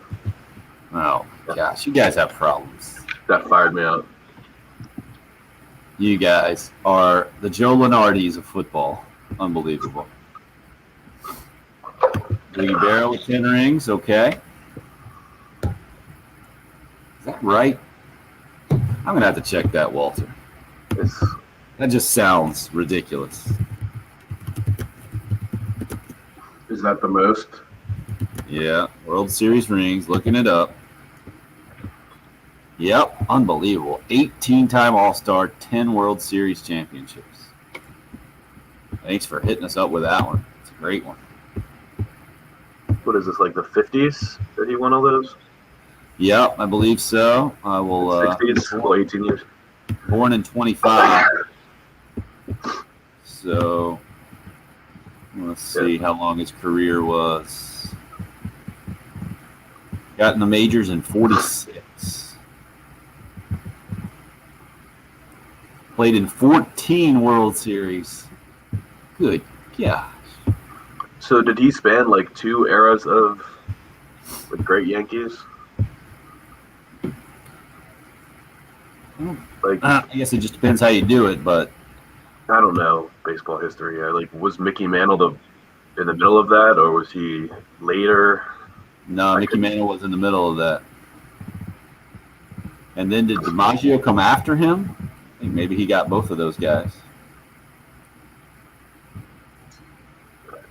If you're I a just assumed baseball they were all in the historian 50s. now, sorry for just making your head hurt. Did DiMaggio and Mickey Mantle play together? I don't think so.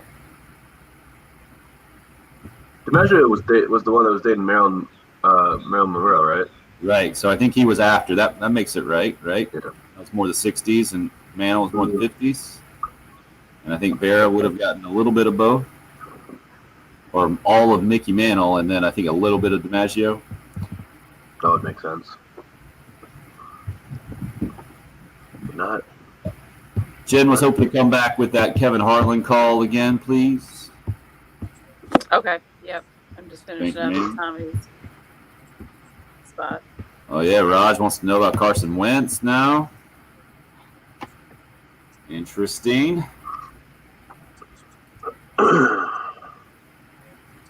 What do you think? You going to give Raj an answer there, Patrick? Who's going to get Carson Wentz? I think the Colts are the team to beat. It seems like. Although I have heard the Bears are about to push all their chips in on the quarterback as well. But for Wentz? Wentz, they've been rumored, yeah. They're kind of in the same position as the Broncos, though, because they've missed on so many quarterbacks in the last couple of years. They just have to hit it. And for the Bears, I mean, their coach and GM are both on the brink of getting fired, so they're just like, screw it, we'll mortgage the future to try and win now.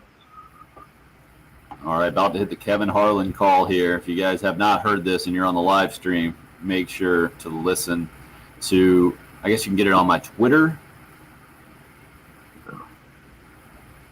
See, I think Jen can turn it up in the studio, but it's a whole thing, and it's a tough I audio. just cranked the I'll see what I speakers got up. here. I'll do it right now. I just start giggling, that's why. Down 20, 5 to go, 2 minutes run on the field. Some guy with a flag. And now he's happy and chases running down the middle of 40. Up in the air in a victory salute. He's pulling down his pants. Put up your pants, my man. Pull up those pants. He's being chased in a 40. He breaks a tackle from the 30 down the 20, down the middle of the 10, the 5. He slides at the 1, and they converge on him at the goal line. Pull up your pants, step up, come on, be a man. And the players with hands on him at the other end of the field are looking at him and shaking their heads, saying, why, oh why, is this taking place in a Super Bowl? Kevin Harlan on the call for Westwood One Sports. You heard it here on 107.5 The Game last night. I love it. Mike in Lexington says, who had more rushing yards last night, the Streaker or the Chiefs? And actually, the Chiefs ended up with a lot more rushing yards than I thought they had in the game. 107 is what they ended up with. Clyde Edwards-Helaire with most of those at 64, but Mahomes had 33 himself. Tampa Bay only rushed for 145, so they were plus 38. Not dominant. Neither team was going to run the ball. That wasn't going to be the difference in the game. You didn't think going in, and Tampa Bay certainly controlled it more. Kansas City, just the offense, unable to be explosive. That stat that they gave going into the second half, what was it? The longest play in the first half was 14 yards or 16 yards, one of those. And then the first play from scrimmage, I think, was a 26-yard run from Edwards-Helaire, which turns out, I think, to be their longest play of the game. Now, I guess Kelsey had a 33-yard catch, was their longest play of the game, but the second longest play of the game. Again, that had been the recipe. You knew that going in. You had to limit the big plays, Patrick, especially from Tyreek Hill and basically the instant touchdowns. And by and large, Tampa Bay was able to do that. That's why I give their defense even more credit than I give Tom Brady, who clearly is the greatest of all time. But that defense yesterday, to keep the Chiefs out of the end zone is unfathomable to me how they did that. Yeah, because, I mean, that's really what it came down to was just kind of bend, don't break. Because, I mean, the Chiefs did gain some yards. Patrick Mahomes had 270 yards, okay. But when you say 17 catches and over 200 yards between Tyreek Hill and Travis Kelce, if you said that before the game, you'd probably feel pretty good about the Chiefs being able to put up points like they had been. But they really, I mean, it was just a bend, don't break defense. They were really good, and they were really good at like second downs, getting to Mahomes at really critical times, and just setting up third and longs that were just going to be nearly impossible to make, and really just making every throw as difficult as possible. I mean, the picture's been going around, the one throw of Mahomes throwing it where he's parallel to the ground and still gets it to the end zone and it hits Kelsey's hands. Like, that was outrageous. Patrick Mahomes wasn't terrible. No, not at all. He was just running for his life the whole time. Final numbers for Mahomes, 26 out of 49, 270 yards, but 2 picks and no touchdowns. That's where it goes really sour real quick. I retweeted that picture you're talking about. I think SportsCenter put it out, like 2 different frames of Mahomes going to the ground and basically making the throw while horizontal to the ground or parallel. It was ridiculous. It was almost like his receivers couldn't even comprehend how good of throws he was making because they were surprised that it actually hit the hand. It's crazy to me how that went down. A little distracted. I'm seeing Walter, who hit us up. We were talking, Waddy sent us something on the live stream about Brady being the best pro athlete ever. Now you got to say yes at this point. We were bringing up some other names. Walter mentioned Yogi Berra, so we were trying to go back and do some history, and I was exactly wrong in how I was stating it. It was Joe DiMaggio before Mickey Mantle, and Walter keeping us straight there. But how Yogi Berra had 10 World Series championships, just trying to put Tom Brady in historical significance. We mentioned Bill Russell, I think, also with 10 championships. But this was before, Patrick, you pointed out, the massive amount of teams and especially the parity of the NFL is where Tom Brady gets the nod, how the Patriots did it for so many. And now he's got more championships than any other franchise or organization out there. Is ridiculous. Well, and people have been texting it.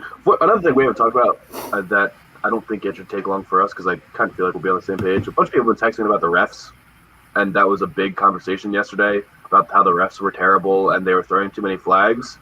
That had zero impact on the result of the game because there were no flags that they called, or there were no times they held the flag when the Chiefs were going to score or the Chiefs were on offense. It was all just they say ticky-tack things on the against the Chiefs defense that maybe allowed the Bucs to score, but the Bucs held them touchdownless. So I think that's irrelevant. And are you in agreement there? Yeah, I think anytime you go into it and you're pulling hard for one team and your team doesn't get a few calls, you're going to blame it on the refs. And or it wasn't a good game and it could have been a better game. Right. I get it from the Chiefs fans' perspective, but if you're watching that thing anywhere close to objectively, no way you say the refs had a massive impact one way or another. I saw a couple of comments as well that the refs were horrible. I feel like some people just want to say that going into a game. Like that's if that's what you're looking for, you can find it. There's no doubt about it. And certainly there were some tough calls that went against the Chiefs. On against Mike Evans. Yeah. Those were tough, but if you look at it from the other perspective, I think you would say probably that I'm sure there are Bucs fans out there said, "Oh yeah, we didn't get some calls out there," and I like that they let them play for the most part, and that's how all games I think should be decided. I think that's how it should go. We saw it with Carolina and Florida basketball. I'm going back to look at the fouls now in the 75-59 or 75-59 loss that the Gamecocks had on Saturday, where it was rough. And Carolina actually shot 5 more free throws than Mississippi State made 3 more free throws, which is not the trend for this team. They only were called for 16 fouls, and Mississippi State was called for 21. So it's one of those times where you can't, as a Gamecock basketball fan, blame the officiating in that ball game. Carolina just couldn't shoot the ball. That's what it came down to. It was a brutal shooting performance. 5 out of 25 from 3, 31% overall. And Mississippi State, they're not great, but they played pretty well. They shot the ball pretty well. They shot 10 of 19 from 3, which is really good. And 46% overall is why I said pretty well. They were just better. TJ Stewart was the best player on the floor by far, scored 29 points.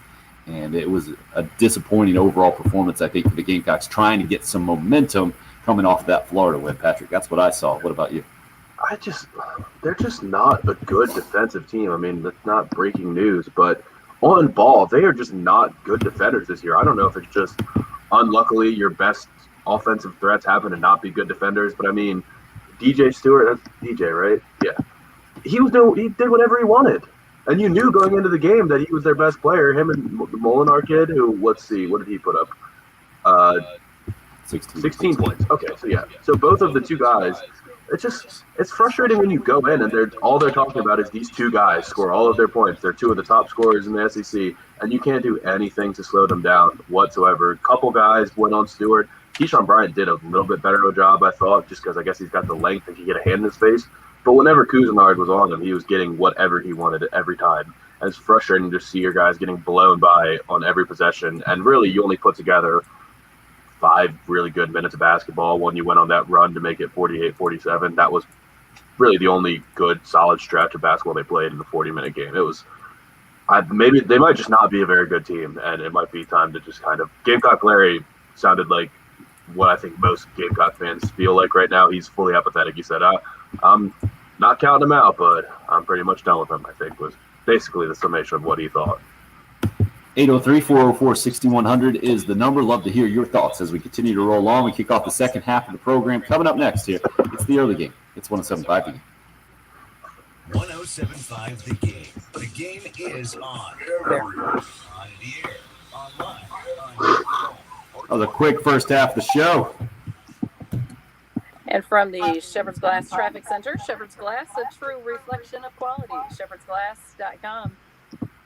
We have a report of an accident, I-20 westbound right there at I-77. So be careful there, I-20 westbound at I-20 westbound, that is, at I-77. And cloudy today, 57 for the high, but the showers have possibility to come back tomorrow and Wednesday. High tomorrow, 64. Right now, it's clear, 34 at 107.5 The Game. Is Kevin Harlan known as like the greatest radio play-by-play guy of all time, or are there other ones? series cuts and grades of beef. He is right now, I think. The selection's always fresh, never frozen, competitive price. I mean, I feel like radio is more of a hometown thing than a national thing. You know? Yeah. Yeah, I was gonna say I don't know any other national play-by-play radio guys. Well, I think a lot of the radio guys also do TV, and if they're not doing the TV game, they do the radio game. Like Sean McDonough, I think, for instance. Does Harlan's never on TV, right? Harlan? No, he does TV. What does he do? Basketball? Yeah, NBA, and he does some NFL too. Yeah, NFL too. Really? I did read a cool article about How he knows that he gets the Super Bowl every year and he's their first choice, so he basically gets to look at the whole spread and just say, I want to call this game this week. So this year, since he knew the Chiefs were going to the Super Bowl, he was just like, I'm going to call the Chiefs every week, pretty much. Wow, It's a good gig. that is awesome. Well, hey, Tommy Moody, the ultimate pro.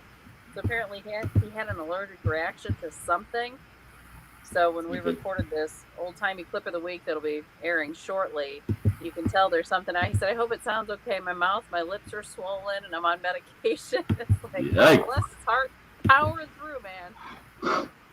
Impressive. This happened last night? Like, he woke up with a... I don't know. He just, Man. he didn't tell me when we were talking, but he just said, if I sounded different, I had an allergic reaction to some medicine overnight. Okay. Tried to cover it up as best I could. My lips are swollen. So. Wow. Playing through the pain. That's right, Yeah, man. I can hear him playing a little Is it hurt. on here. right now? Yeah. You can hear it. This is the last spot before we go back in. Oh, you can I totally thought you could tell. Oh, man. Because at first I'm like, dude, you eating your breakfast while we're recording this? But no. Poor dude. Oh, you can absolutely tell. Yeah. Poor guy.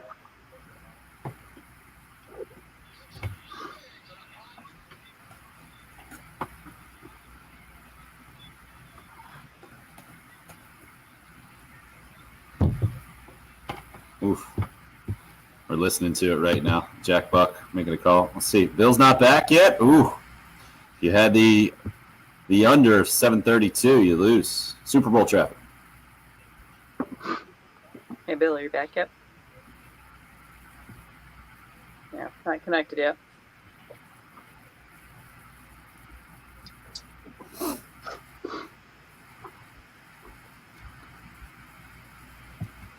All right, you guys are up. 803-404-6100. The number into the program. Cool Care Heating and Air text line blowing up for sure. I'm all for admitting Tom Brady is a phenomenal QB. Chaz hits us up and says probably the best to do it. Probably, Chaz. But let's lay that he went to a team that has been in the Super Bowl an X number of years and made them a champion narrative to rest. Tampa Bay was stacked. Hashtag, a bunch of hashtags there, including Goodell's Golden Goose and just kidding there from Chaz. Still a hater. It's such a hater take. Because there's other super talented teams. The Packers, everyone thought the Packers were going to beat the Bucks in the NFC Championship. They thought the Packers were the best team in the NFL, or in the NFC this year at least. Maybe the NFL. And he beat them. The Saints were probably the most talented roster in the NFL, or at least the most balanced and deep. Like, the Saints are good everywhere, and Tom Brady beat them. He beat the Taylor Heineke-led Washington football team, who was playing great as well. Don't forget that. And then they just – it's just a hater take. There's good teams in the NFL. The NFL is probably the most balanced league, top to bottom. And anybody can beat anybody on any given week. The Chiefs lost to the Raiders in the middle of the season. All the teams in the NFL are good except for the Jets and who else is terrible? The Jaguars. I mean, anybody can beat anybody. So to just say, oh, they have a lot of good players, so it's not impressive. Jameis Winston threw for 5,000 yards last year. They didn't even make the playoffs. Like, it's the Brady difference is everything. So just respect greatness. Don't be a hater. You don't have to like the guy, but exactly. That's what it's at. You could probably put me on the list of Tom Brady haters, and I'm not really loud with it, or I try not to be obnoxious with it. I was trying to explain it to my mother-in-law. I think she's a fan from up that way. She's from the New England area and was definitely actually had lived in Florida as well, near Tampa. So they were pulling for the Bucks, and I was like, I prefer the Chiefs to win. And I was trying to verbalize it, and I didn't do a good job of it, like why I'm not a big Tom Brady fan. What I should have said is that he's not that fun to watch. He's the anti-Mahomes, and you saw it in the game last night, right? He is so efficient and so good, and then so intense at the same time. He got into it with the Honey Badger and the whole deal with Tyrann Mathieu yesterday. And he's so good, he's easy not to like. So I understand not liking it. I get it. But to not give him any credit is ridiculous. And it doesn't matter at this point, right? He just kind of thrives off that and the whole thing. That's part of it, right? He makes it look easy. Whereas Mahomes, when you watch Mahomes making ridiculous plays, no-look passes, just slinging it off balance, 60 yards down the field, and there's no mistaking, like, he's built different. He has a different type of arm, and not many people walking this earth, probably no one walking this earth, can make that play. But Tom Brady just finds the right guys, puts people in the right places, and you watch and you're like, how hard could it be? But it is, because he's the only one that does it. Oh, Buccaneer Bruce hits us up on the Cool Care Heating and Air text line.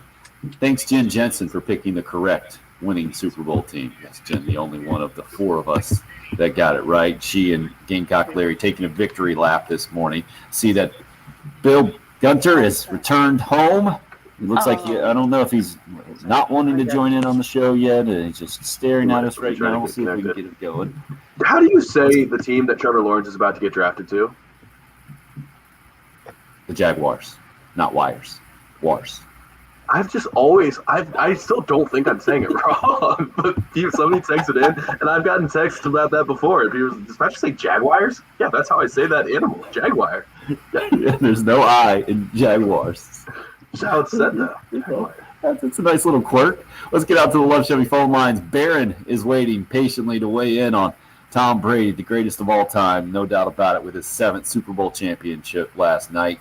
I understand that you prefer Stetson Bennett the fourth and still that he's a beast and the whole deal, Barron. But what did you think about Tom Brady last night?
No, absolutely.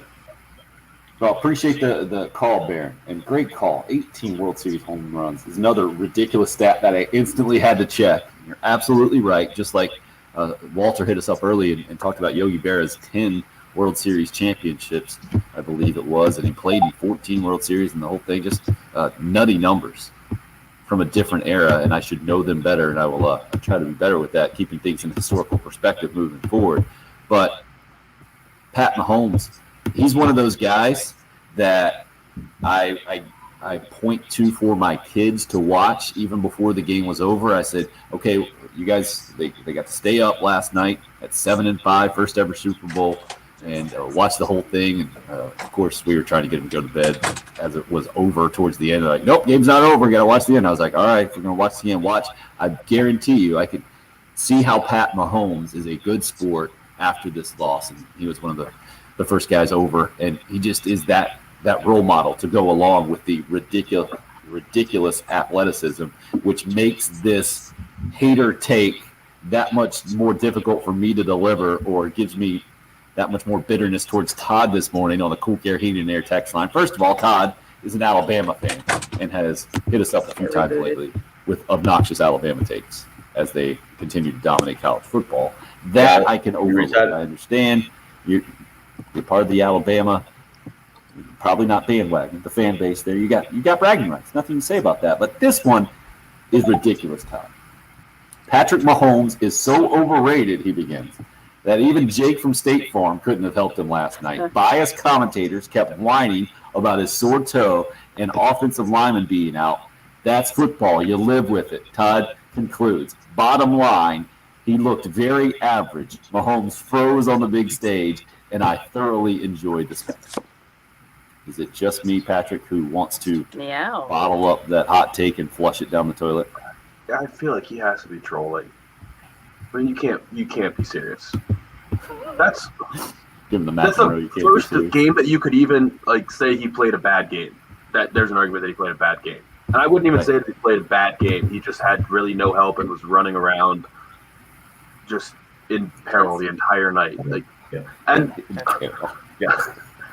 that actually was. I actually really like that observation by Barron, because Patrick Mahomes has really not faced much adversity on the field, because he's dominated since the second he got in the league, through 50 touchdowns his first year, AFC Championship, Super Bowl second year, and then went 15-1 this year. So, I mean, he's probably never experienced a whooping like that since he was in the NFL, and he could have very easily just dropped his shoulders and been pouting the whole time, but he was up, he was taking notes the whole time, he was talking to guys the whole time. Like, when you compare that to what Panthers fans around here saw with Cam Newton, Cam Newton called a ton of heat after the Broncos whooped him in the Super Bowl, because he was basically sitting with his shoulders dropped, pouting, didn't want to talk to the media after the game, and didn't jump on that fumble and all those things.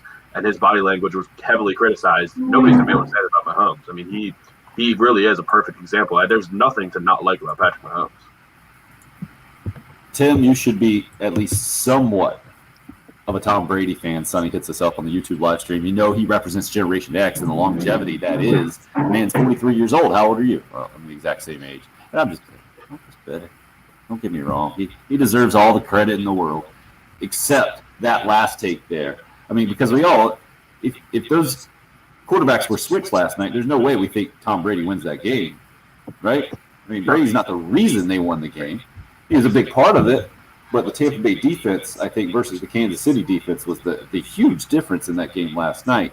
And how you can tell me that Patrick Mahomes froze on the big stage is, as Chris says in the Perfect Strangers voice, don't be ridiculous. Well done. I think we got Bill Gunter back. Bill, you good? Technical issues resolved? Oh, right. Technical, you guys, Jen did an excellent job there. I don't think Tommy logged off earlier, but we're good to go now. We're good. Good. We'll let Bill regroup real quick. Go to a quick break as we continue to roll on here in hour number 2. Super Bowl 55 thoughts with Tom Brady winning his 7th championship. Gamecock basketball, disappointing performance against Mississippi State, and number 1 USC women going up against UConn tonight is where we are. 803-404-6100 if you would like to join. It's the early game here on 107.5 again. It's a new year. They're hungry, they're driven, and a new attitude. I want guys that want to be here, not just going out there to hire some guy that has a famous last name. Interesting to watch the scramble. Guys that I think are ready to prove to people that we can do some special things. New attitude. I do believe things always. I finally figured it out that they were having connection issues there, Patrick. Did you see that at first? The home of the Gamecocks. 107.5. Big game.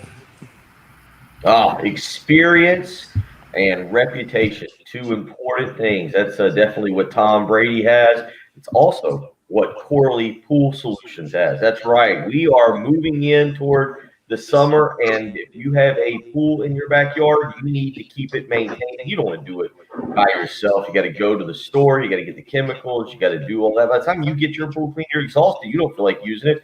Let the professional do it. Tracy Corley, with 20 years of experience in the industry, knows exactly what he's doing and can take care of you with a flat rate pricing that includes all chemicals. He can do it for a monthly fee. You don't have to worry about it when you come home after a long day. You want to relax. You want to hop in the pool, float around with the kids, splash around and have a good time. And with Corley Pool Solutions, you will be ready to do just that. Pool maintenance is a year-round thing. You can't just start here in the spring. You need to go ahead and start having it serviced. So give Tracy and his team a call today, 803-445-8109. Again, that's 803-445-8109. Whether it's weekly pool services such as testing the chemicals, vacuuming and netting, skimmer cleaning, they handle it all. And again, if you have a pool in your backyard, you want to be able to use it when you are ready, not after you've spent all week or all day cleaning it.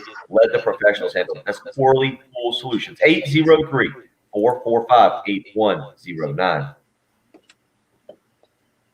And from the Shepherd's Glass Traffic Center, Shepherd's Glass, a true reflection of quality. There we go. ShepherdsGlass.com. Accident-wise, things not too bad on the highways. We still do have a slowdown. I-20 westbound there at I-77. 57 for the high today under some cloudy skies. Some showers rolling in tomorrow. 64 for the high. But right now, it's about 36 at 107.5 The Game. Life matters. You are clear. I knew who was at my door. I had something they needed. Did you see the new Texans news? They were anxious to have my help, and they came. The what? Tim, I didn't hear you. I saw you mouth "What's up," but I didn't hear it. The Texans last year fired their public relations director, who was beloved by everybody in the organization. Well, yesterday they fired their equipment manager, who all of the players are now coming out on Twitter being like, Mike Parson is the greatest guy. This is ridiculous. Like, why are they doing this? This doesn't make any sense. He's not going to be out of work long. Like, I don't understand what's happening. It's like they're trying to wage war with their players. Yeah. Texans are are quickly becoming the most mismanaged professional sports team out there. I mean, it's just kind of crazy.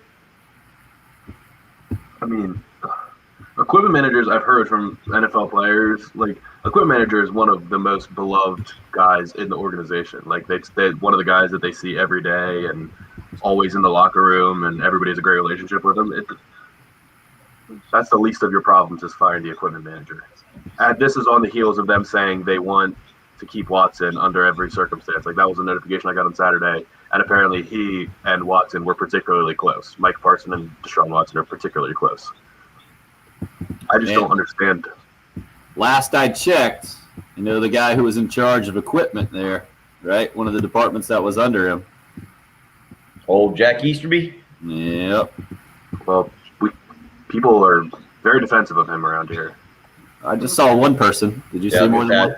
I think it was only it was somebody. I got Twitter replies when I tweeted about him. Oh, yeah. Yeah. And I got a personal text. Ah. A personal text? Yeah. That. You mean somebody that you knew that knows him? Yeah. Aren't you connected? Wow, yeah, look at that guy. I mean, you guys, you know who it is, but I'm not saying it here. Wow, very dramatic. It was in the middle of the show. I was like, what? He's a beloved figure around here. I just think anytime you call somebody Littlefinger, anytime that word's getting out that the person is equated to Littlefinger, I'm immediately going to be fascinated by that.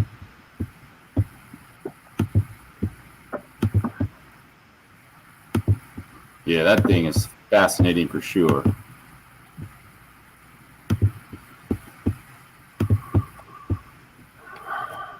I'm kind of with you, Travis. They actually, what were the Chiefs' yards per carry? They broke off a couple decent ones. Got it right in front of me here. 6.3. Yeah, We're about to head back in. that's just not in their DNA. They just don't run the ball no matter what.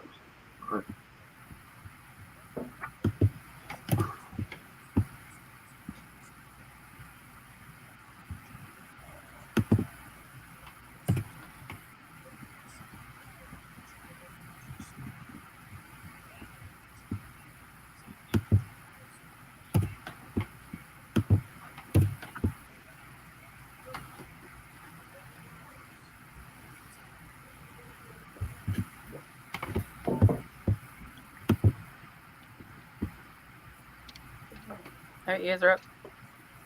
Travis on the Facebook live stream this morning. Patrick, you caught it. Kansas City coming out throwing 95% of the times with Mahomes banged up. I'm surprised they didn't try to run more early. Just looked up. Patrick, your response to that off the air real quick was, what was the average run per carry there? 6.3, you would think, would put you in a good position to win the football game.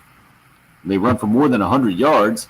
I feel like that's kind of who Tampa Bay has been. Kansas City has been. They don't necessarily come out focused on the run. They're a lot like, I feel like New England was all those years with Brady. They would sometimes supplement the quick passing game, and Mahomes tried to go down the field a little bit more than Brady maybe with Tyreek Hill. But you're a little bit surprised they didn't try to run it more against Tampa Bay, Patrick?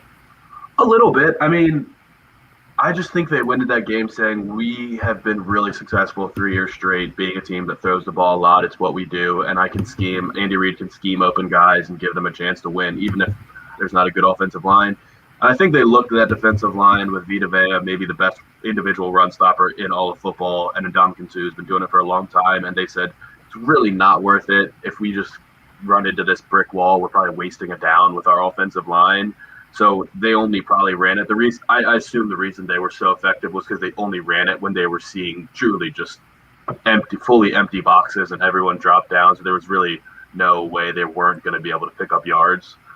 I think they probably should have given it a better shot when they were realizing that nothing was really happening. But they were moving up and down the field quite a bit. They just weren't coming away with points. So I don't know how much running really would have helped. They just really, it was the red zone. It was punching them in when you had the opportunities. That's what killed them. Was the pivotal play, or the back-to-back pivotal plays, is the massive punt by Kansas City that actually gets called back, and then what is it? Johnny Townsend then absolutely shanks that punt and ends up Tommy Townsend shanks it, and then that allows Tampa Bay to go 38 yards to make it 14-3.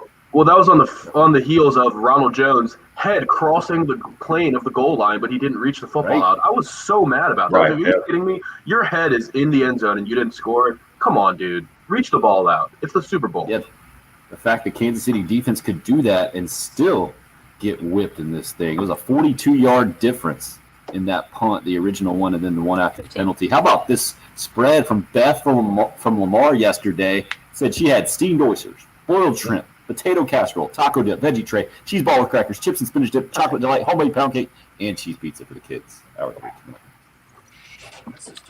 Clear. Almost didn't get that in there. That was impressive. Jen, we got to cut a sleep number at some point. It doesn't matter. And It's just been that kind of a morning. Yeah, let's go ahead and just knock that out. you want to go ahead and knock that out? Yeah, if you have the script and are ready. Yeah. You're getting all the behind-the-scenes stuff on the live stream today, guys. Bill, you sound beaten down. Everything all right? Just bitter at the technical difficulties? Me? No, I'm fine. Oh, okay. I was sitting here reading this. So can you guys mute your live stream then? And Patrick and I will talk here.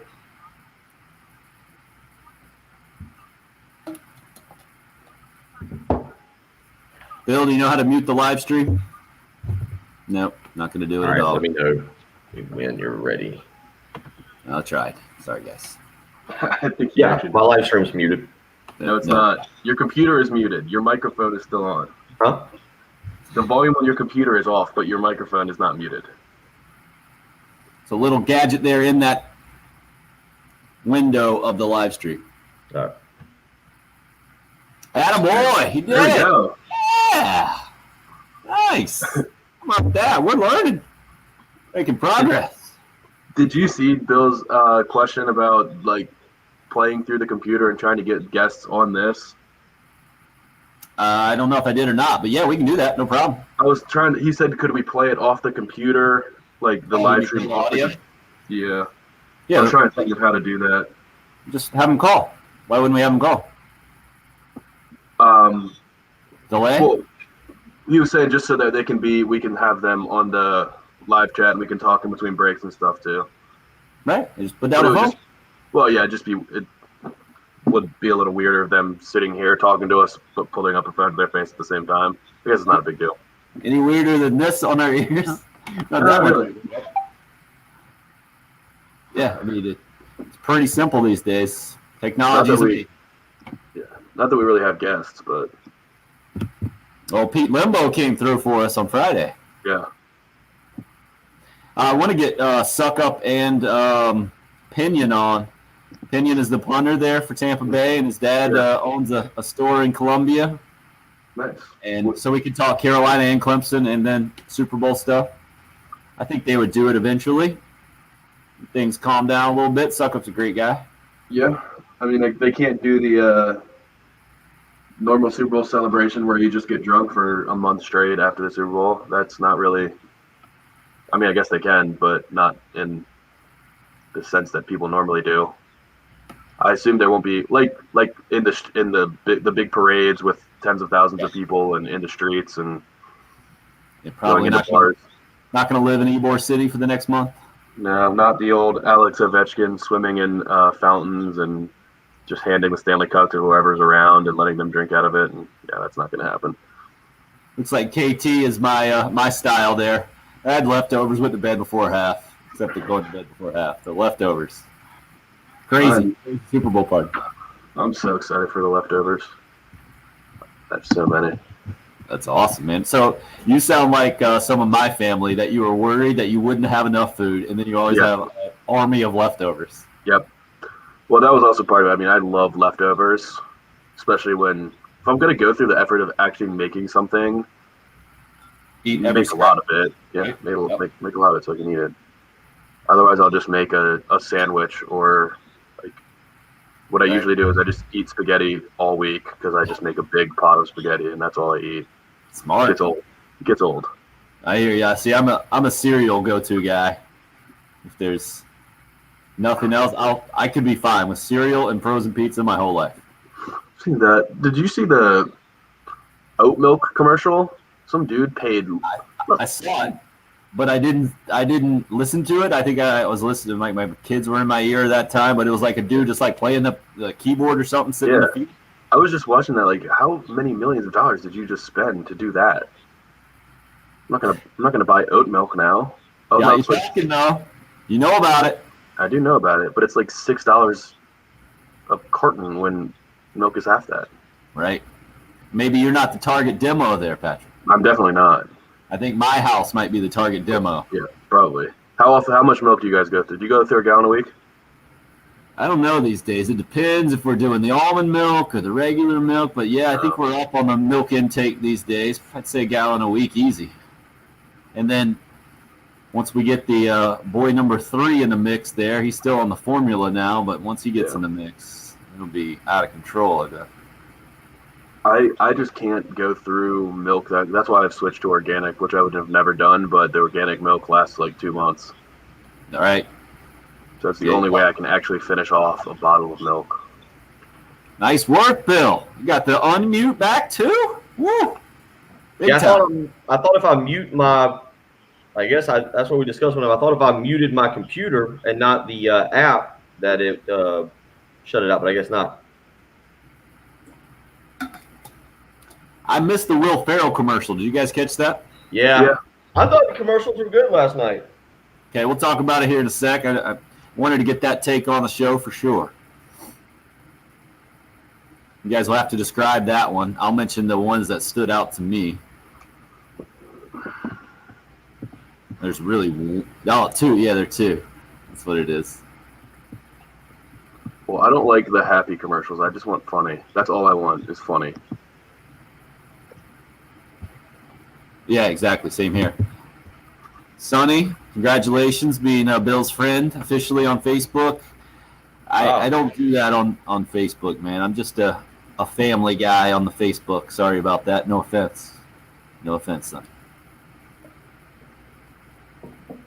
Oh, yeah, the Shaggy. Good call, Travis. I wasn't even going to mention that one. I saw, Bill, you tweeted about that one, right? Oh, yeah, the Shaq. Yeah. No, that was hilarious with Ashton Kutcher and is it Mila? What's her name? Mila Kunis? Yeah. Oh, come on, Patrick. I wanted to see where you went with that. How do you not know Mila Kunis' name? I couldn't remember her. I couldn't remember her last name. How do you say I Jack? kept wanting to say Mina Kimes. Mila Kunis is an angel. We're heading back in. She's. That was a really good one. Then at the very end where he goes, huh, that never works. That was a good one. The Gwen Stefani one was good too. Oh, yeah. Yeah, I didn't understand the Gwen Stefani. I mean, I just didn't. I got it afterwards. That was a dating app commercial, wasn't it? No, had to do with T-Mobile. They, All right, fine, you guys up. hilarious. The conversation now has evolved into Super Bowl commercials on the live stream. You can find that all over the place, right? The Twitter at the station account at 1075 The Game, YouTube or Facebook Live. You can also just go to Facebook or YouTube and search for 1075 The Game. Find our page. We would love for you to subscribe on the YouTube page. That'll make Patrick really happy. He's 25 years old. He's into that. So we've gone with the game, obviously, 31-9. Tom Brady, 7th Super Bowl championship, more than any other franchise out there. Tremendous. And yet the Tampa Bay defense deserves more credit for last night's win than he does. 3 touchdowns, no picks. Solid game, no doubt about it. 21 out of 29, 208 passing yards, I think, were the stats. Patrick Mahomes, so fun to watch, even when he's running for his life, and had one of his worst games, I think, statistically, with no touchdown passes, 2 picks. The Bucs keeping them out of the end zone. Unbelievable. One of the most impressive feats I think I have seen. The halftime show we have discussed. And what's the deal that we've come up with? We think the jock straps on the face, basically what it looked like for all the dancers there, is some sort of performance art thing, Patrick? Or it's just the mask and the COVID issue. It's all wrapped into one, and some other long play that the Weeknd has been doing now for months and months or so. What's the deal there? I just think the Weeknd is an artist on a level that we will never understand as just your average citizen. We'll never understand the artistic nuances of the artist known as the Weeknd. I just took as I was taking the kids to school. They don't listen. They don't want to listen to you. Although in defense, we got in the car and we'd already gone to the top of the hour break, and Austin goes, normally I put on Amazon Music. I got like a kids playlist that does not have any bad words in it. But so we get in the car. I'm going to put that on. Austin goes, well, wait, Dad, I want to listen to. They're going to bring up my stat on the radio. I want to hear it over. I flip over, and by then you're already into the top of the hour break, and I'm like, well, son, you told the stat. It's when you tell the stat, you don't need to hear them repeat it. You know it. Okay, Dad, I got it. So I get the playlist. He wanted to hear his name mentioned. What? Come on. He was just on he was on the live stream at 7 a.m. He gets it. He's an internet superstar. He doesn't need to be a radio superstar. Austin gets mentioned all the time. He's perfectly fine. So we're going down the road, and the Weeknd comes on, and I don't even remember what song it was. Heartless came on, and my daughter's like, I don't think you played that one last night. I was like, I don't think I recognized it. And Ansley goes, I made the comment. I was like, turns out I don't know many of the Weeknd songs. I only knew about 3. And she goes, well, turns out I knew a lot more than I thought. I was like, all right, there's the difference between us. The 11-year-old knows all of the Weeknd songs. That was the thing. Like he sang the Starboy that Patrick called. I saw Patrick quickly jump on Twitter. Nailed it. Mm-hmm. And that was the only one we got in on Friday, by the way, before Patrick broke the station. That was the only one we got a chance to play. And then I believe we got Blinding Lights. Is that right? I think that's what he closed with. Yeah, that's the last one. Yeah, I didn't think it was a bad show. Like, I mean, I don't know what people expected. What did people expect? What do you? Because I'm seeing people like who aren't happy about the commercials. I thought the commercials were really good. I thought the commercials in recent years had been pretty lame. Yeah. And I thought the commercials throughout the game was pretty good, much better than they've been in recent years. And then with the halftime show. I was like, all right. I mean, again, that was probably the oldest I've ever felt because I was like, oh, I don't know any of these songs, and I'm sitting there with the kids, and you're kind of like, oh. They're singing along, and I'm like, I don't know the words. I don't know what's going on. You know what? You didn't have to worry about any wardrobe malfunctions. There weren't any, obscenities that needed to be bleeped. So in that respect, I think that was a good thing. The lights were kind of cool, and the graphics and all that. People were masked, so people can, I guess, are going to complain about anything. But I didn't think it was bad. Bring back They Katy just Perry. don't like the weekend. Well, and that could be because maybe they just I don't think know. it was an so older. I Janet think it. Jackson. I honestly think, and it's the demographic of people who either are on my Twitter timeline or that weigh into the text line and the live stream. Older generation, a little bit older. Like I think the weekend's more of a young person's game. Like Patrick, you were okay with it, right? Yeah, I was fine with it, but I think you're right because they were getting for years like U2, Bruce Springsteen, Rolling Stones, The Who, Prince, and then now they've had to suffer through 5 years of Katy Perry, Justin Timberlake, Jennifer Lopez and Shakira, Bruno Mars, and it's like, well, now we're getting young people. Now we're getting new artists that they probably don't know. Get him, Jim. What? J-Lo was fantastic last year. She was amazing, yeah. Okay. And Bruno Mars, I think, was the best halftime show that has ever been done. I felt like Bruno Mars made his career off of that. I mean, he was doing perfectly fine before that, but I feel like that halftime, because he came to Colonial Life Arena after, again, this is just, now I'm starting to really feel old as we have this conversation, like really, really feel old. But like Bruno Mars, I was kind of unfamiliar with prior to the Super Bowl show. I'd heard of him. I was familiar with some songs, but I remember he came on the heels. He came to Colonial Life Arena on the heels of Hootie and the Blowfish, or Darius Rucker. I think it was Darius Rucker several years ago. And I remember hearing about the ticket prices for Darius Rucker. I was like, oh, it's just about right. And then I heard about the ticket prices for Bruno Mars at Colonial Life Arena. I was like, really? This guy's tickets are more than Darius Rucker's? Like at that time, what was that, 5 or 6 years ago, I guess? I don't know. I remember how long it was. But we made that switch from like 70s and 80s bands to newer artists, probably with Bruno Mars. I don't know if he was the first one. Yeah, so I don't understand like the expectation going in. I feel like people just if you didn't like it or you thought it was weird or whatever, what were you expecting? You just went into that. I think with that. What is the deal, Patrick? What's the deal with the weekends? Hold on. Reggie Anderson weighs in and says Maroon 5 in Atlanta, worst halftime show ever. Thank you, Reggie. What's the deal? Waddy brings it up. The Weeknd spent $7 million of his own money for that show. Yeah, I guess they gave him a budget.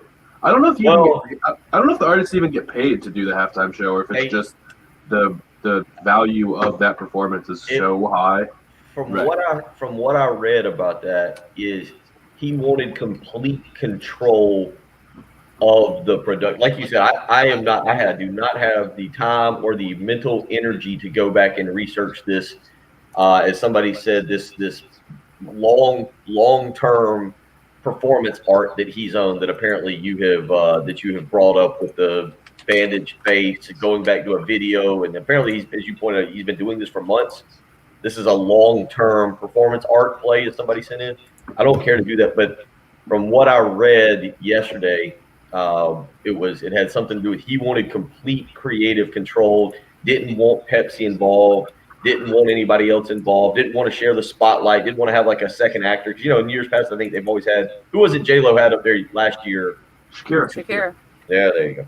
Okay, yeah, I really remember these things well. But yeah, didn't want anybody else involved. It was his, and he took care of the entire bill, paid for everything. That is nuts. Yeah. So $7 million is what the halftime show cost just from the weekend, or maybe even overall, whatever it was. I guess that blows my mind. That's and having been in that stadium, Tim, and I know you have been as well. I've sat there. I've never done the media thing there, but I recognize that end zone that was down there where the pirate ship is. That was the end zone they were doing it in. The CBS setup was on the opposite end zone, so they had the pirate ship down there. So I was trying to, when he went like, what are we going to call it, backstage, I guess. right? Yes. and did whatever, and then popped out on the field. I was trying to figure out how all that was being accomplished, but I can see $7 million. Now, the other thing was, did you guys see what happened in Vegas on Friday with the national anthem? What, the over-unders? Yeah, Well, I know that Oh, a I saw video. Yeah, somebody put it up the rehearsal, right? Yeah. yeah. So do they take it off the books? Most of them were taken off of the books because I think the over/under was set at 2 minutes, and the what is it? The Rehearsal was rehearsal was 216 or something, right? 16. Yeah. Yeah. So And then the final number was 217. So the rehearsal was spot on. yeah. Wow, that's crazy. So one person with one video took down an entire prop bet for the Super Bowl. That's Well, what the they do. books got crushed on it because people got bets in before. I think they had to honor. Yeah. Huh. Wow, that's crazy to me. All right, we mentioned the commercials real quick. Let's throw out a few. The ones that stood out to me, again, I was watching with my kids, the in-laws. The Toyota commercial about the Paralympic swimmer was pretty touching to have your kids there and inspiring and the whole thing. Patrick, I know you said you only look for funny. So that was followed up by like the little kid working out, which my kids got a kick out. So that's a kick out cute. of. So that's what stood out to me. What about you guys? Jen, why don't you go first? Of course, I like Mila Kunis and her husband. Ashton Kutcher. Thank you. My brain is just gone. I thought that was funny. Well, it wasn't you. Well done. And then I did like the Gwen Stefani one. And it was with the telephone provider, and basically when she's talking to Adam Levine about, I'm ready to get back in dating, and what he heard because of the glitchy connection is not at all what she said she wanted. And here comes Blake Shelton. So I thought that was clever, kind of fun. There's a Tom Brady, Rob Gronkowski version of that I've seen on social media that is hilarious, and I don't know why that didn't end up making it into the rotation. There's some kind of backstory about that. I wasn't going to research that. Bill, I know the It Wasn't Me stood out to you as well. Was that a Cheetos commercial with Shaggy and Kutcher and Kunis there? Mm-hmm. What else? There was a couple good. The first M&M commercial, very early with I can't remember. It's the Galfish. I'm just not gonna say the name of the show, even though it's. But if you can guess, the Netflix. Yeah, we can't say it. I think you could. I think we could, but the Canadian show, the 30-minute comedy. I'm not going to run the risk of it just in case. But it's a really funny show with Eugene Levy, but that's his son. His son's in it, and that was pretty good. I like that one. I think it was an Anheuser Busch. It was a Bud Light commercial, but it had the "What's up, guys?" It had the beer bottles. It had Bud Bowl Legends is what Travis is saying. Yep, had that one. I like the Scott's Turf Builder commercial. I thought that was pretty clever. It had John Travolta dancing, and it had. I missed that. I didn't even realize it was him until like several seconds into the thing. They're actually maybe they referenced him or something. That was pretty good. That was the third one. The Cheetos commercial was pretty good. Again, compared to what I've seen in the past, which I thought the commercials had become pretty lame, I was kind of like, it's not a bad night of commercials there for. What was the other one? The State Farm commercial with Drake, where they had the stand-ins for Aaron Rodgers, and Paul Rudd was the stand-in. Well, I laughed out loud when I saw a Robin Hood commercial come onto my screen in the middle of the worst PR hit that the company could have possibly taken, and people leaving.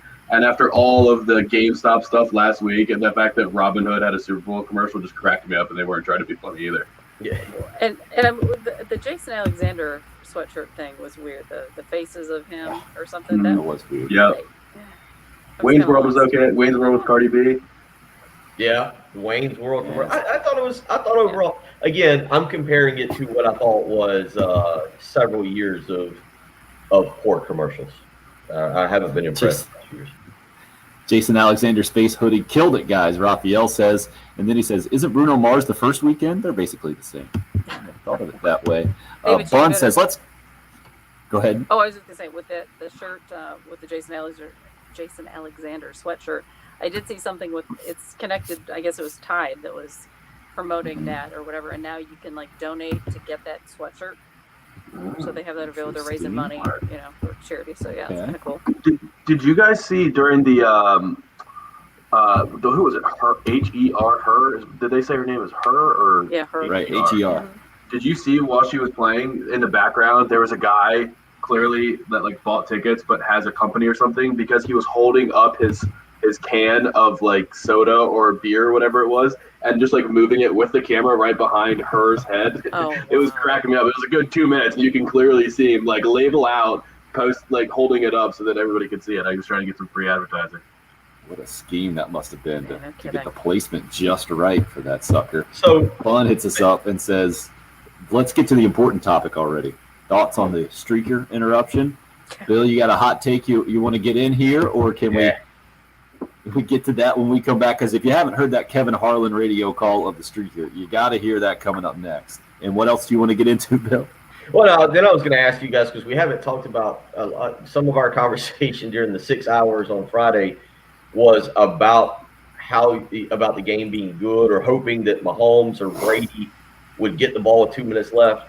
And I feel like it was I didn't feel like it was a very good game, but I felt that I stayed very involved in it because of exactly what Patrick said. You wanted Brady to have the big lead because you felt like the Chiefs and Mahomes could come back. And that kept me glued to the television. Even with 5 minutes to go and Mahomes getting the ball, I'm like, oh, this guy can probably come back from 22 down. That makes sense. I don't know. I kind of interested you because that was part of our discussion was the game itself and how you watched it. Where I probably could have gone to bed at the end of the third quarter and not had to stay up for the fourth quarter. Did you enjoy the game? Okay, we'll get into that. Get into Gamecock basketball thoughts as well when we come back. 803-404-6100. If you would like to join the show, you can call or text the same number. It's the early game. It's 107.5 The Game.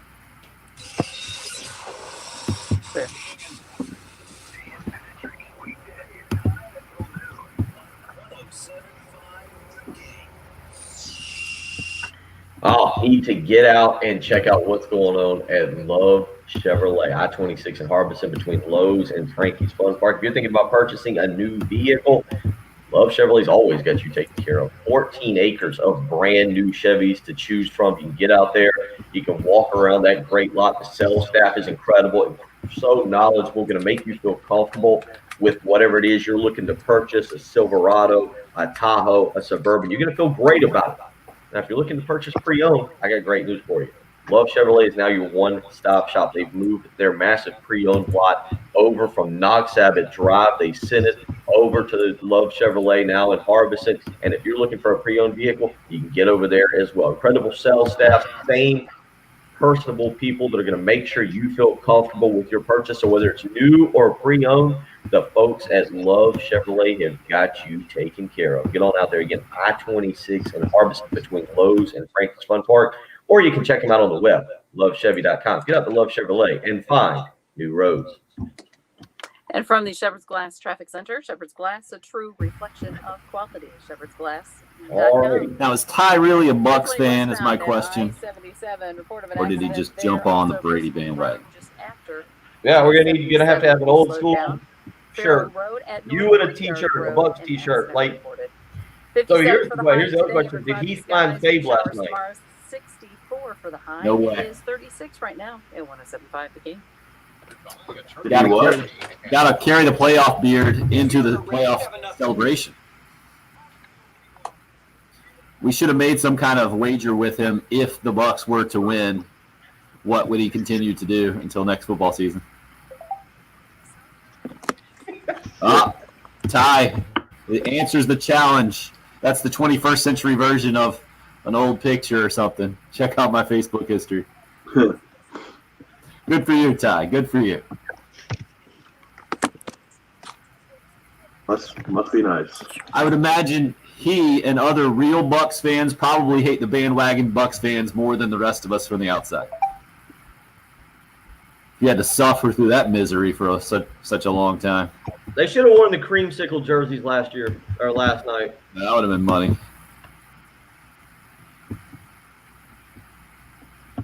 Heath's tweets are actually not. I wanted more.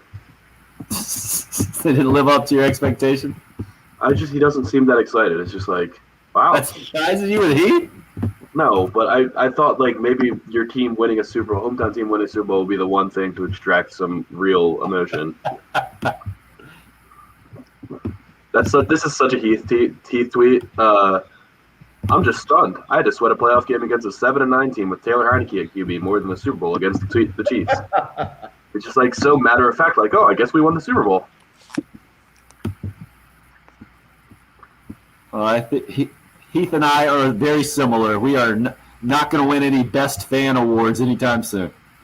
I just want him to. I want him to cry on the air today. That's what I want. All right, we're heading back in. Oh, nice. Can we do the Kevin Harlan call, please, here, Jen? Coming straight in, okay? Yes, ma'am. Perfect.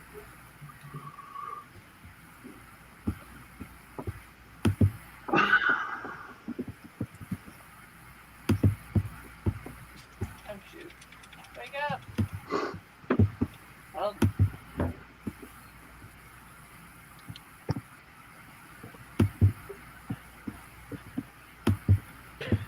And now he's happy and Chasey's running down the middle of the 40.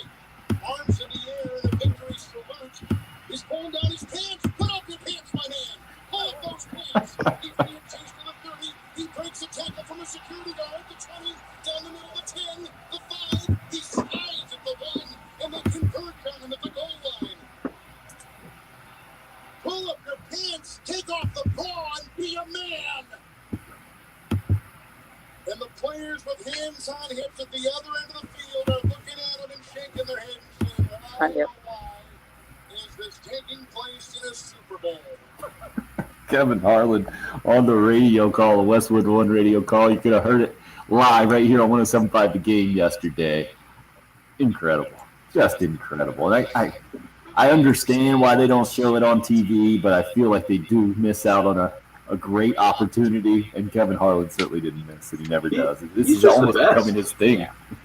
Yeah, remember the black cat on the field in the Meadowlands was the last one we played, and every year he's got unbelievable calls when there's the Week 17 games where they're all going down the wire and they all have playoff implications for each other. So he's calling 2 or 3 games at once.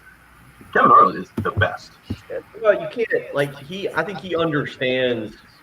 And look, and this goes back to what I was just bringing up at the end of the segment. At that point in the game, I think it had 5 minutes to go.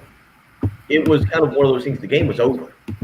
Like, what are you going to do? We were all just sitting around basically at that point, waiting for the confetti to drop and for Tom Brady to receive his 7th Super Bowl trophy. And I mean, I don't want to say it was boring, but at that point, and Kevin Harlan does a great job of that, of like, what's he going to do? Like, okay, well, and there's a guy on the field, so I don't know who he was even doing the game with, but, all right, well, it's Brady's 7th Super Bowl. Man, that's crazy. Like, he has fun with it. The cap, you're right, that was great. I even heard Tony Romo, I don't know if you guys caught during the game as it was happening. Tony Romo was like, that's the best run of the game right there. Like, Romo was having a good time during the game. He always does. It was Kurt Warner doing it with Kevin Harlan, by the way, on the Westwood One broadcast. But Bill, to your point before we went to break, you were asking how much people enjoyed the game. I think when you look back on it now, you're like, it wasn't much of a game. But I'm with you. The Chiefs kept me engaged, even though it wasn't a close game, until about 5 minutes to go, where you finally figured out, hey, they're not going to do it. They've been able to flip the switch for the last 2 years, basically, whenever they've been down. Especially in the playoffs, even down double digits. And I didn't rule out them coming back in the fourth quarter because of everything we've seen before. And yet the Bucs defense, man, unbelievable what they ended up doing. And I get it. We're going to give Tom Brady a bunch of the credit, and he's kind of the storyline and the narrative and the whole deal. But that Bucs defense, to me, Patrick, when you get down to football and the X's and O's and winning football, making winning plays, that is the huge difference. Yeah. In what I saw last night. Good deal. Well, when did you? At what point did you say this thing's over? Because I was still holding out hope. When the Chiefs got the turnover on downs, I think that was the diving throw, right? Was that not the turnover on downs play? Yeah, exactly. Yeah. So that would have made that was it. 15-31, and then they would have gone for 2. Maybe I don't know if they would have kicked the extra point to make it 16 or gone for 2 to make it 17. I still thought the Chiefs were going to come back at that point. And then finally, the turnover on downs, and Brady gets the ball with 4 minutes left. I was like, there's no shot they win this game at this point. I was holding on hope to 4 minutes left. That's the play you're talking about. The turnover on downs with Winfield taunting Tyreek Hill, getting the penalty. Exactly. Did you see the side-by-side pictures? Because that's Tyreek Hill's thing, is throwing the east side when he runs past somebody. But there is a picture of them, because Tyreek had those 3 bombs against the Bucs the first go-round, and there is a picture of him throwing the east side to Antoine Winfield as he runs into the end zone. So I love that move by a rookie to come in there, and you've been laying this dude out all game. I love Antoine. He's a hitter. He's a heat-seeking missile, and he's just a little guy, too. He plays much bigger than he is. And normally you would be like, man, what a moronic move, but 4 minutes to go, you're getting the ball back up. There was third down, that's a moronic move. And there was nobody on Tampa Bay's side that looked at that and was like, oh, we should yell at that guy. Like, they came over, they all embraced him. They were like, dude, way to go. Way to show that guy up. I felt like early on, I think somebody hit us up earlier on the live stream something about Honey Badger and Tom Brady. Like, Honey Badger's attitude I feel like it was a bad karma over on their sideline. They kept showing him over there. They showed him running off the field at halftime and just yelling at whomever was around him. It just seemed like Kansas City as a whole last night, offensively and defensively, didn't know what to do. They haven't been put in that position enough. And that falling, I guess they've been down. They showed the stat about, I think it was coming out of halftime, about them being down, but they were being stopped. Like, they were not able to do what they typically wanted to do.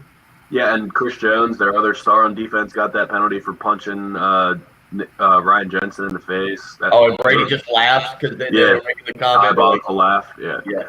Was that? I'm watching. I've got ESPN on here in front of me, and now they're kind of doing the little montage of stuff, and I'm watching. I cut the game off, but basically as soon as I saw Brady hugging everybody, I was like, I'm not sticking around for a post-game press conference or anything. You guys would agree, probably aside from his very first Super Bowl, this is the happiest I've ever seen him. Like, to go and do it. I mean, you think he texted Belichick last night and be like, hey, man, meet you down here. He looks as happy as I've ever seen Tom Brady look. Holding up the trophy and smiling and hugging people last night and just talking to him. Yeah, probably. I mean, the post-Deflategate Super Bowl was very big for him, because that was also when people were kind of counting him out and saying he was washed up and he's done. That's what he needs to do to win. And I mean, this is next level from anything he's done. There's nobody taking away credit for Belichick or the Patriots just being a machine. First year, home stadium, it really is unbelievable. That's the thing, is the first year. Like, I thought that maybe Brady could win a Super Bowl with the Bucs, but I thought, hey, they might need to put a few more pieces around him, and it's probably going to be 2 or 3. To go down there and do it in the first year, I think is what even enhances the legacy even more. Especially when you see how much everybody else is struggling to adjust to the COVID restricted season. But not just everybody else, Patrick. How much they struggle. They were 7-5. Yeah, they were embarrassed a few times, and there were shots of Tom Brady on the sideline just looking dazed, and the team looked all kind of off. And then flip the switch, man. It was incredible, just like you're saying, Bill. The timing of this one, and it reminds me. The only thing that when you were talking about the timing of this thing, it reminds me of Jordan coming back from his baseball hiatus and retirement and coming back and winning that 4th one. Kind of a similar type narrative. The only thing I can compare in my head to maybe the drama or something to prove or doing it differently than you've done it before. It's kind of ridiculous to compare what Super Bowl championship means more in the whole deal, but the fact that he does this separate from the entire New England chapter does take it to a whole nother level in different ways, not just because now he's won more Super Bowls personally than any other organization in the NFL, with New England at 6 and Pittsburgh at 6, and he's got 7. Just ridiculous. And good for former Gamecock Ryan Suckup, of course, the kicker last night, and one of the guys embracing Brady first there on the field, and Mr. Irrelevant, and the whole story that Ryan Suckup had. Also, Kobe Smith on the practice squad there for Tampa Bay Bucs will get a Super Bowl ring, so good for those Gamecocks. We need to talk a little bit about Gamecock basketball, what we saw over the weekend, what we might see tonight from the USC women's matchup as the number 1 team in the coaches poll. I think they're number 2, maybe in the AP poll, taking on a number 3 ranked UConn team up in Connecticut tonight. So that's coming up next, 803-404-6100. If you would like to join, it's the early game here on 107.5 The Game. The home of the Gamecocks and new head football coach Shane Beamer. I'm a process to the season. Started day 1 and into this program. 107.5 The Game. I know it's cliche, but it's the truth. Welcome, Coach. Big day at my household. Big night Happy last birthday night. Stayed up watching the game. Knew that I needed to be rested, refreshed, ready to go this morning. But sleep number bed helps every time. I get a fantastic night of sleep. I actually was messing around with the firmness of the mattress. Tried something new this weekend. Cut it down to 40, a little bit softer mattress, and it helped tremendously. Got a fantastic night of sleep. As soon as the clock hit triple zeros last night, turned the TV off, and I was out like a light. Worked perfectly. You get that with a sleep number bed. Again, I put the sleep number setting on 40.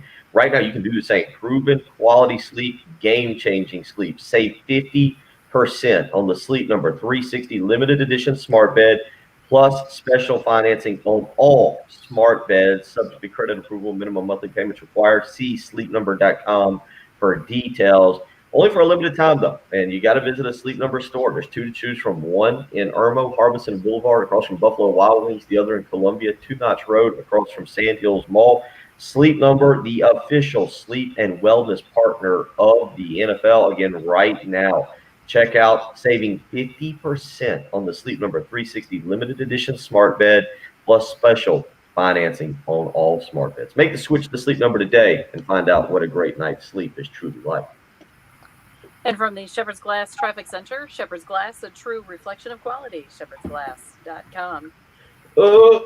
And it looks like some of the accidents have cleared up, but we still have a bit of a slowdown. Percival Road after I-77, and still a little bit of a slowdown I-20 westbound there at I-77. Looking for a high today of 57 under cloudy skies. Tomorrow, some rain popping in, 64 for the high. And right now, it's clear, 36 at 107.5 The Game. Up at 2 a.m. Again, tonight, try Pure Z's all night.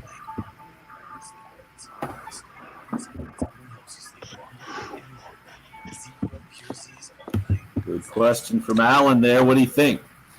I thought it was really,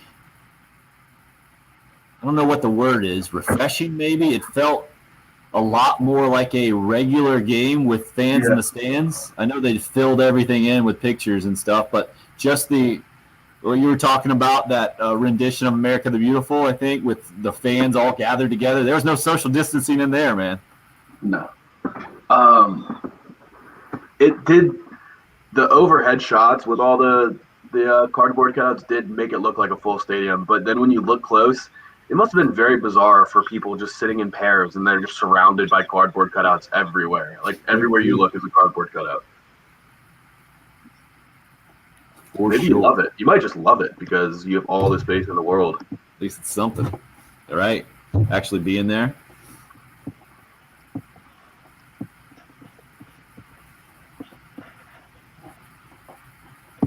Yeah, Waddy with the classic old man take there. Surprised you haven't gotten into that one yet, Bill.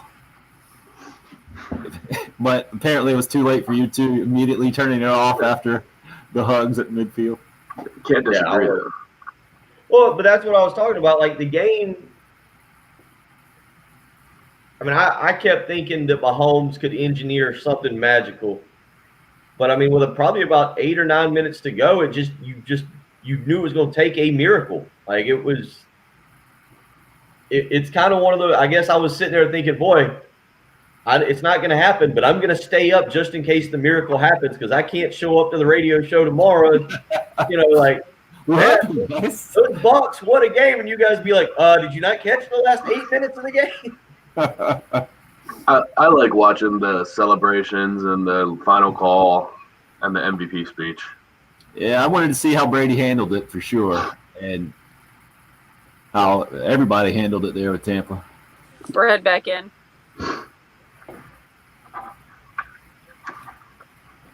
That's Timmy back to 0 res next break. All right, you guys are up. Would love if you could help out. February 24th is the date.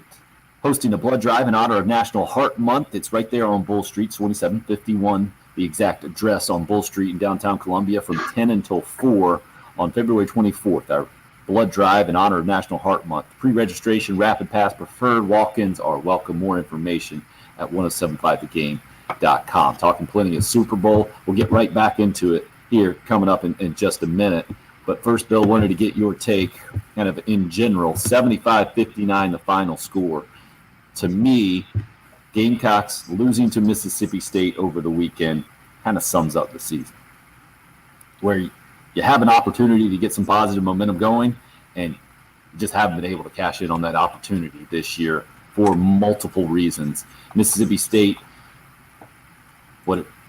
average, decent, pretty good. I don't know what exactly to put beside them, but it's certainly not a real good or a great college basketball team this year. And they came into Columbia and just outclassed Carolina in the second half especially. And just a season, I think, that will be ultimately frustrating / disappointing for Gamecock basketball, it seems, with 7 games left. Yeah, I mean, it's kind of what we expected. Is that we thought there would be some kind of weird performance from South Carolina. You really don't know what you're going to get with this team, and they go out and, I mean, you get the two guys. I was listening to Patrick talk about it. DJ Stewart goes for 29 points and just rips them up. Molinar goes for 16, 5 of 11 shooting. But those two guys, 15 of 28 from the field. It's pretty strong from a duo there. And then you look down and you got, I will say, we talked a lot about point guard play. I thought Seventh Woods was fine on Saturday. Would you guys kind of agree with that? Like, it wasn't. I feel like we haven't blamed Seventh Woods for losses, but we said, man, they need better point guard play. I thought Woods was okay on Saturday. I mean, they gave him 1 assist, 1 turnover, didn't really turn the ball over. Jermaine Couisnard, Tim, we started talking about it after they beat Kentucky last year. That South Carolina basketball looks like they go the way Jermaine Couisnard goes. I don't know if you guys have the box score up in front of you. Have you seen his stat line from Saturday? Yep, brutal. He will look right below him too, and Justin Minaya. That's the real surprising one. We've seen Jermaine Couisnard kind of be up and down, and that's kind of his MO. We haven't seen it from Minaya. Minaya goes scoreless in the game, just 3 rebounds. That's the more surprising part to me. 0 for 6, and had 5, I thought, really good looks from 3 and missed all of them. Couisnard's line, 4 points, 5 turnovers, 4 assists, 1 of 8 shooting. Yeah, I don't know what you're supposed to say without bashing a kid. Like, he's just not playing good basketball at all this year. He struggled, and again, maybe there's something behind the scenes we don't know about, and that's where I think you do try to not like bash him. But I will also say that if you go back and you pull up last year's stats after that Kentucky game, when he hits that game winner and kind of, I felt at that point he became a little bit more of the alpha male of the team. I've never gotten the alpha male vibe from AJ Lawson. Sindarius Thornwell had that was Sindarius Thornwell. Like, Thornwell's like, hey, it's my team, you're my players, I'm gonna put you on my back, I'm gonna carry us to a victory. They lost. You haven't had it since him, right? No, one person has had that mentality, right? No, I'm with you on that. I don't think you've had anybody that really fit that narrative. I mean, like, Mike Houston was probably your best player last year, and he certainly was not that guy. I think dawned on me that Lawson is Scottie Pippen, by the way. He got Scottie Pippen's game. Yeah, I think Silva tried to be that. Remember a couple years ago, Tim, we talked about Silva. Yep. I think it was a game against Missouri that they got beat. Junior year, they got beat real bad, and we were kind of talking about the next day. There was like shots of Silva down in front of the scorer's table, kind of towards the end of the game, like getting on players. But we talked about that with Silva. That's he and Kotsar wasn't really in their DNA to be vocal guys, to be that get in your face, follow me, do it this way. That's how I feel about Lawson. Now, Couisnard, I feel like, has got that kind of Chicago toughness, right? That kind of for sure Chicago street ball. But Couisnard, man, it's just for whatever reason, it's not clicked with him this year. And I think that they're going to go how he goes when he plays well. they've got a great opportunity to win. When he does it, and you look at that stat line from Saturday, you're right about Manias. His was pretty bad, but it feels like if Cousineau's on his game, South Carolina's probably going to win the game. If he's not, yeah. Well, we had 7 in the first 5 minutes or so against Florida, and then only scored one more basket the rest of the game. So Carolina could play well for an extended period without him playing well.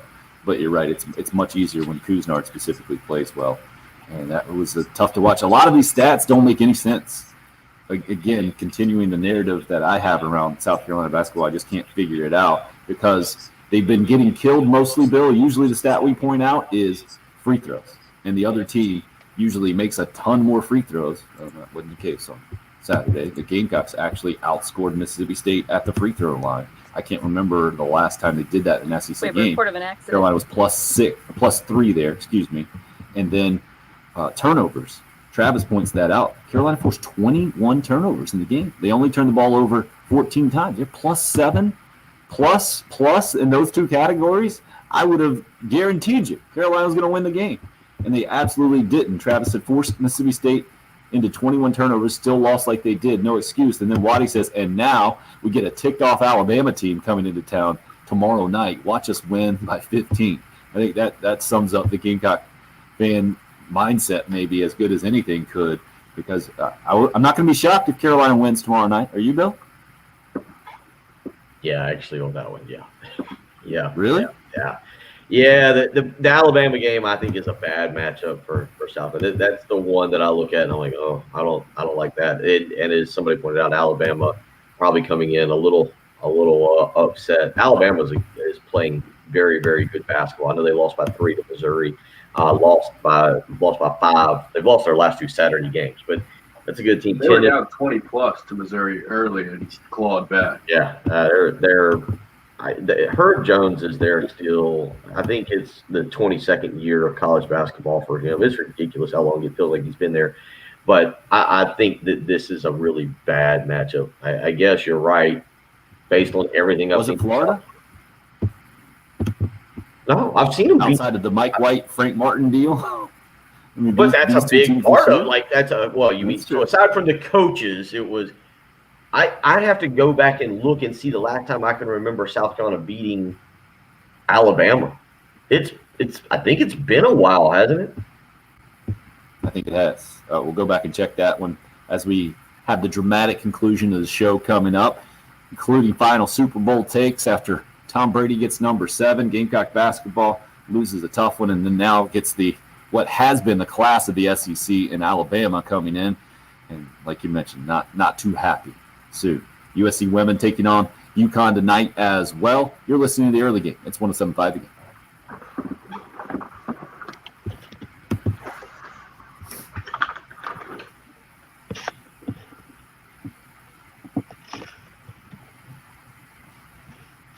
Big day at my house today. 8-year-old birthday. It's he's the oldest, so we got a lot planned for him. We're gonna have his birthday, and then my 5-year-old will turn 6 in a couple of weeks. It always happens right around Valentine's Day. So if you're trying to figure out something to do for your significant other, maybe you go a little outside the box and you think, hey, what my significant other really appreciates is a service around the house. Zero Res Carpet and Air Duct Cleaning would like to help you out. They've been out to my house a couple of times, done a great job cleaning my carpets, an area rug in my house, also freshened up the tiles in both the bathroom and kitchen, and really impressed my wife in the process. That's not always easy to do. And Zero Res will do it differently than anybody else. They have a patented cleaning process. It uses powered water, no harsh chemicals. That's important with having the little guys at my house. Also, no leftover soapy residue. That's why my carpets have stayed cleaner longer. Yours can as well, not just at your home, but if you're in charge of a business, you need to know that the Zero Res commercial cleaning division, working day and night, businesses all over the Midlands, cleaning and sanitizing, following all the CDC guidelines in the process. And right now, you get a great deal. 3 rooms of carpet clean for only $109 when you mention me, Tim Hill. Schedule your Zero Res cleaning today. 803-262-4020, ZeroResColumbia.com. It's Zero Res. Spell it backwards or forwards. It's the right way to clean.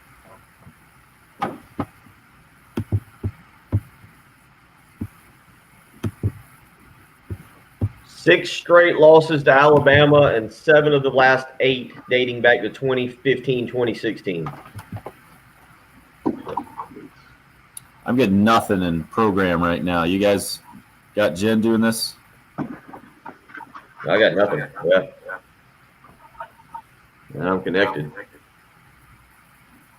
No. He's just.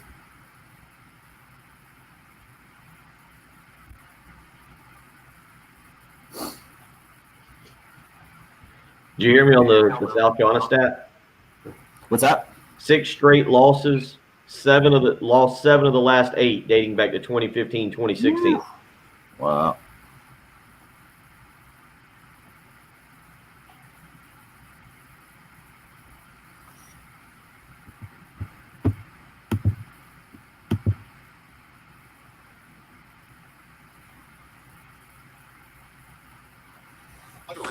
Did you know that since 2002?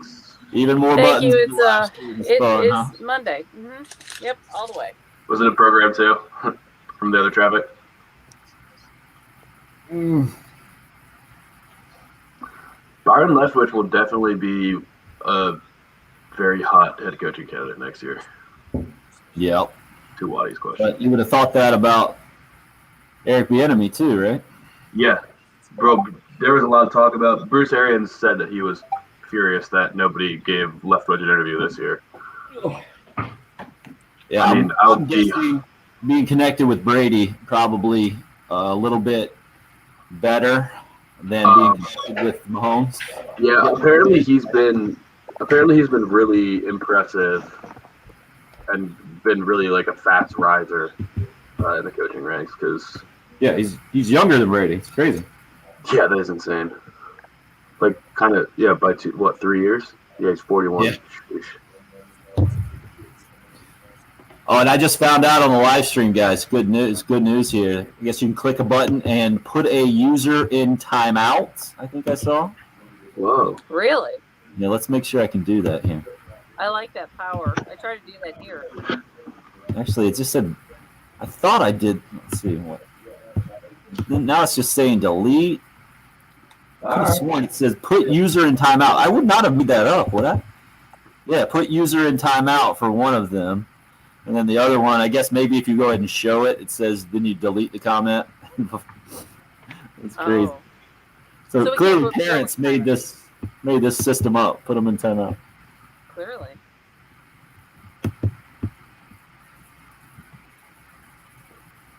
Wow, hillbilly, that's interesting. I think you might have to put him in timeout. Huh? What are we talking about? Putting people in timeout? See? You can do it in the live stream, I guess. The comments. Waddy, yeah, maybe.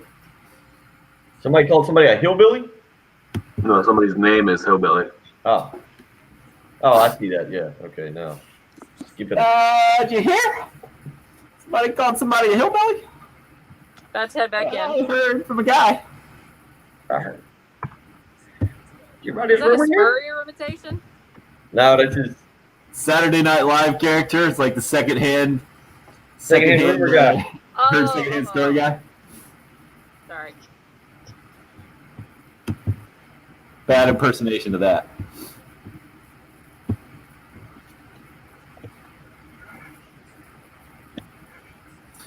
Let's do Kevin Harlan again. Coming in, please, Jen. Okay. Thank you.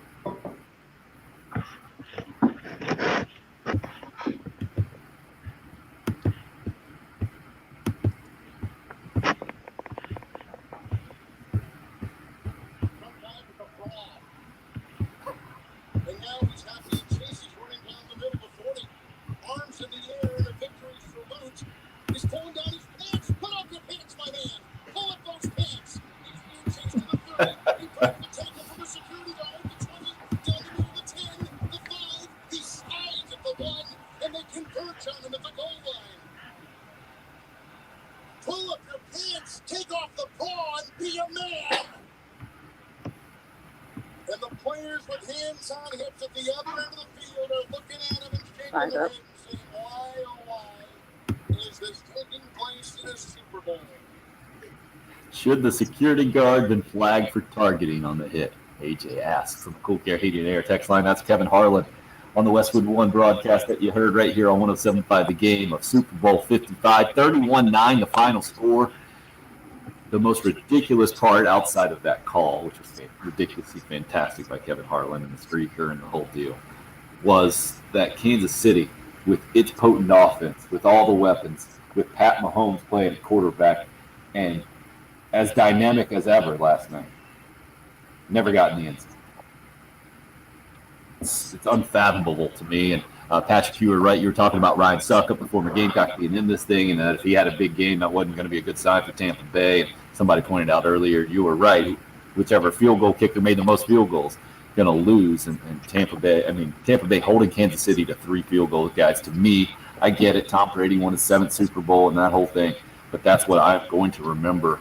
That's the lasting, I think, memory and story out of Super Bowl 55 for me. The question was asked a little earlier, do you think Tampa Bay playing at home had any impact? What do you guys think from that standpoint? Patrick? I don't really think so. I mean, if it was a close game, then maybe we could point to something that worked for them. But when you just completely dismantle a team and they can't do anything, all you have to do is take your hat off to the Bucs defense and Todd Bowles for following a phenomenal game and making the plays that needed to be made. There, you can't blame. It's not like there were missed kicks or anything either. I think every kicker made every kick. So there wasn't any one thing that I think the stadium would have really helped them with. It was too much of a blowout. Bill, what's the one thing you're going to take out of this thing? Well, real quick, let me ask you this. With the exception of like playing in Lambeau in January, maybe Seattle with that crowd, there's not really home field advantage in NFL football. Is there? Kansas Stadium, the Superdome for sure. Yeah. Those outdoor stadiums, yeah, Kansas City, the outdoor stadiums is a different animal when you're talking about teams like this, but not necessarily. Not like the NBA, definitely not like college athletics going on the road and playing. So I just did, as they say that. The takeaway is that I'm with you, Tim, and I think you've said it multiple times this morning. What Tom Brady did to go and do it in year one is just incredible. I mean, it's absolutely just incredible. But it's that defense. It's the defensive line that just shut down the Mahomes. Now, I will ask you guys this: maybe I missed it. Maybe I just found it or it popped up 4 hours before the game. You guys saw the information come out about Mahomes going to have surgery after the game on about 4 hours before the game, right? Yeah. That's when it came out. We didn't know that prior, right? No, but I don't think it's going to be a big deal. Guys get that a lot for that particular injury. I was more impressed by the safety Jordan Whitehead for the Bucs that played with a fully torn labrum and was just toughed it out. Like, that's just so unbelievable. I literally could not imagine. And he was throwing his shoulder into people, laying people out too. So I assume he's good and getting surgery today. Oh, yeah. Speaking of that, it came out about Trevor Lawrence, I think, after our show on Friday, where we ended up going extended and noon, that he's going to have the non-throwing shoulder labrum surgery as well. Should not affect his status at all. The question popped up, or Brian says, you guys should go to 12 again. Sorry, we're leaving you at 9. Dan Patrick Show is coming up next here. No extended show today. Jen, great to have you back. Good to be back.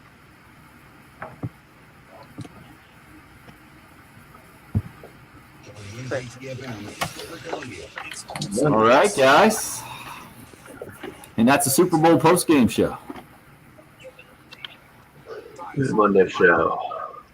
Those 3-hour shows feel a lot different after going to noon on Friday. It does, yeah. They're pretty easy. We're throwing a few more of those in 3 hours. It's going to feel like 30 minutes. All right, I'm going to run upstairs to the bathroom 3 hours earlier than Friday. Feel much better about myself. Good. Did you call the 1-800-Flowers to smooth things over there at the house, or? Yeah, I just had a baby duty for a little while on Friday. We were good to go. There you go. All right. Guys. Y'all enjoy your make leftovers. Okay. We'll do it again tomorrow. Thanks for tuning in to the old live stream, guys. See you tomorrow. All right.